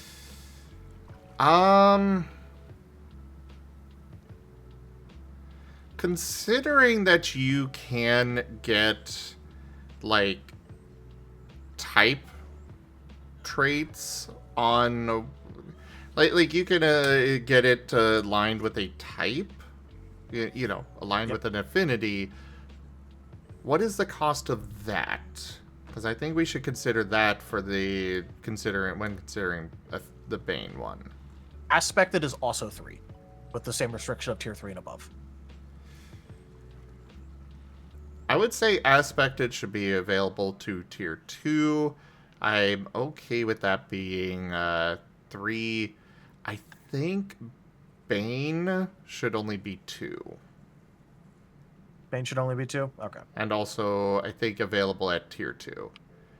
Because, technically speaking, Bane is in some ways better, in some ways worse than Aspected. Because, I mean, obviously you don't have anything that's resisting the type that the weapon is dealing. But on the flip side there, well, actually you still do, because the basic triangle, but at the same time there, it's with the Aspected, you have like 4 or 5 things that you are dealing more damage to, whereas this is only 1. Bane is about focusing in, but making it so that way dual type coverage does not exist. Yeah. For its consideration. So it's literally, it is a hate enchantment. Yeah. But that's why I'm just saying why I think it should be cheaper. Yeah, that's fine. Volatile. If a botch is rolled while wielding a weapon with the volatile tag, it explodes, dealing damage to the user and all within a 5-foot radius. Roll the weapon's power, bypassing accuracy, and add damage successes equal to tier times weight. Light times 1, medium times 2, heavy times 3.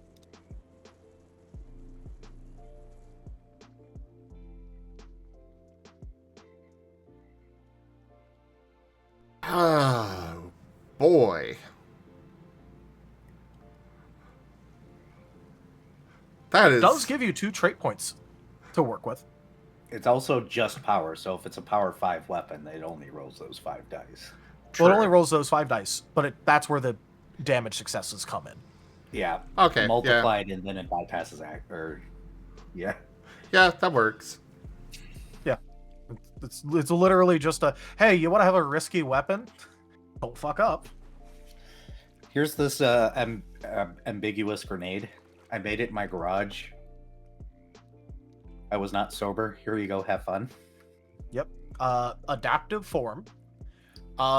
Where you may have the weapon take on another form by using an action. Light equals quick, medium equals standard, and heavy equals full. Weapon maintains all valid intrinsic traits, but you may swap EXP traits. You pay for the most expensive version of the weapon. Basically going like, oh, hey, wait, we have forms. Why not put forms on weapons? And make it so you could have, like, Bloodborne trick weapons or whatever. What have you. This basically Ruby sounds... fucking Gunblade. This sounds like a dynamic, but it requires an action. Dynamic, but it requires an action because weapons, so it's less, you know. They intentionally are less flexible than moves, so action cost for it. Is it supposed to be -3 IP? No, it's supposed to be 3. Okay.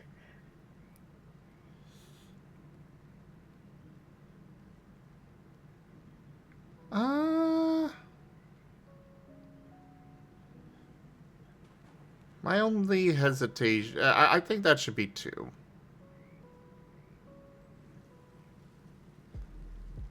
Because I would like it to be a little bit more accessible. Alright, but I'm not dropping the tier requirement. That's fine with me. Next 2 are standard bullshit where it's remove positive condition, remove positive stat change. The next 2 were interesting ones that I thought up, and I went, hey, weapons that drain stuff are like super common. What if we get funky with that? I like this idea. So do I. I feel it would make What if more... I have a weapon that yeets your amp stacks onto me? I feel like it would make more sense to be on moves. However, I also like the idea of that being, you know, something special for weapons. So I think we'll keep it on there. Yeah. I am good We could with that. always move it over if we want and like copy it over, but I just was like in my head, I'm like, you know, having like a sword that like eats opponents' buffs and powers is like such a common trope. I should do that. But oof, that expenditure. Well, yeah, but at that point, you're literally paying... If I'm going against a crit build and I have drain positive stat change, I am absolutely balling. You know what I mean? Yep. Nope, I understand. I'm- It's just oof. It is a bit of an oof moment, but it is also just the case of... It is such a rude thing to do, but if you get it off, you are living life. And then another trait I thought of was executing, which gives -1 damage difficulty against targets that are currently winded. I'm okay with that one. Yeah. I figured that that one was a lot more acceptable, if nothing else, than the vicious one. But it's literally just, oh, hey, the opponent is, like, you know, hurt. Here, I have a weapon that is especially good at finishing them off. Let me take a swing. Yeah. I just like Let with me the get vicious some one, I skill. also that one would encourage too much of hey, guys, stop attacking them so that way I could do that finishing blow. Yeah, fair. I have some other ideas for how to make vicious work. That was just the one that I immediately thought of, and I'm like, oh, hey, that'd be interesting. Yeah, I don't like think we should I definitely do not want to mess around with increasing intensity of injuries because they are very bad to begin with. Yep. But I also figured that, like, you know... Yeah, it makes sense. Besides, I liked executing more anyway, so if that's the one that gets accepted, I'm perfectly happy. Because, you know, our system is interesting in that you are very combat capable while winded still. Yes. As I was pointing out to Green Party, like, sure, technically you're only getting the, technically the increased HP is only, up to 5 with the healthy trait, or the healthy feat, but it's like, if you really look at it, it's essentially actually 8 HP. Because you don't go unconscious until you're at negative half. So you technically still have half of your health pool still there. Yep. But also, like, if Mr. Paladin decides that he really hates the idea of demons existing around, or, like, shadow demons existing around him, he picks up a light affinity sword, takes Shadowbane, and then proceeds to put executing on it. If that thing gets anywhere near a low health shadow creature, goodbye shadow creature. Yes.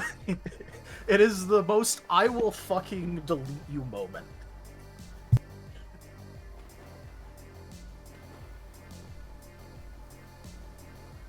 But yeah, no, the drain one, I was like, I just had that moment where I'm like, this is horrifically rude and I love it.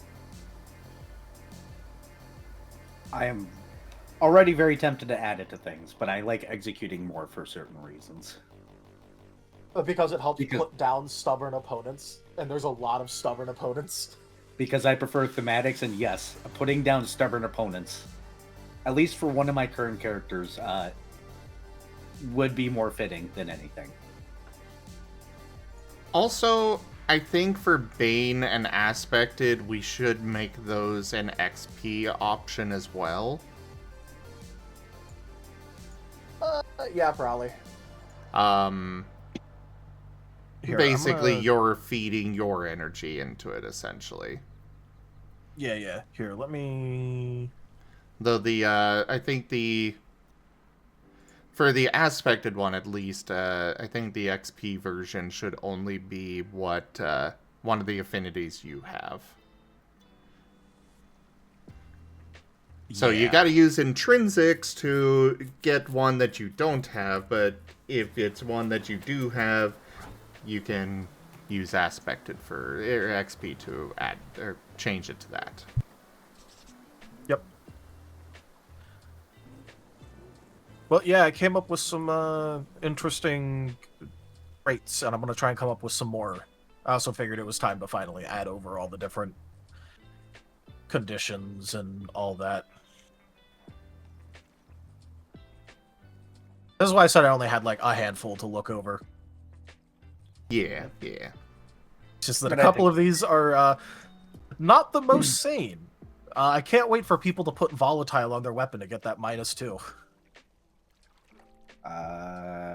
Executing is going on one character instantly. Just period.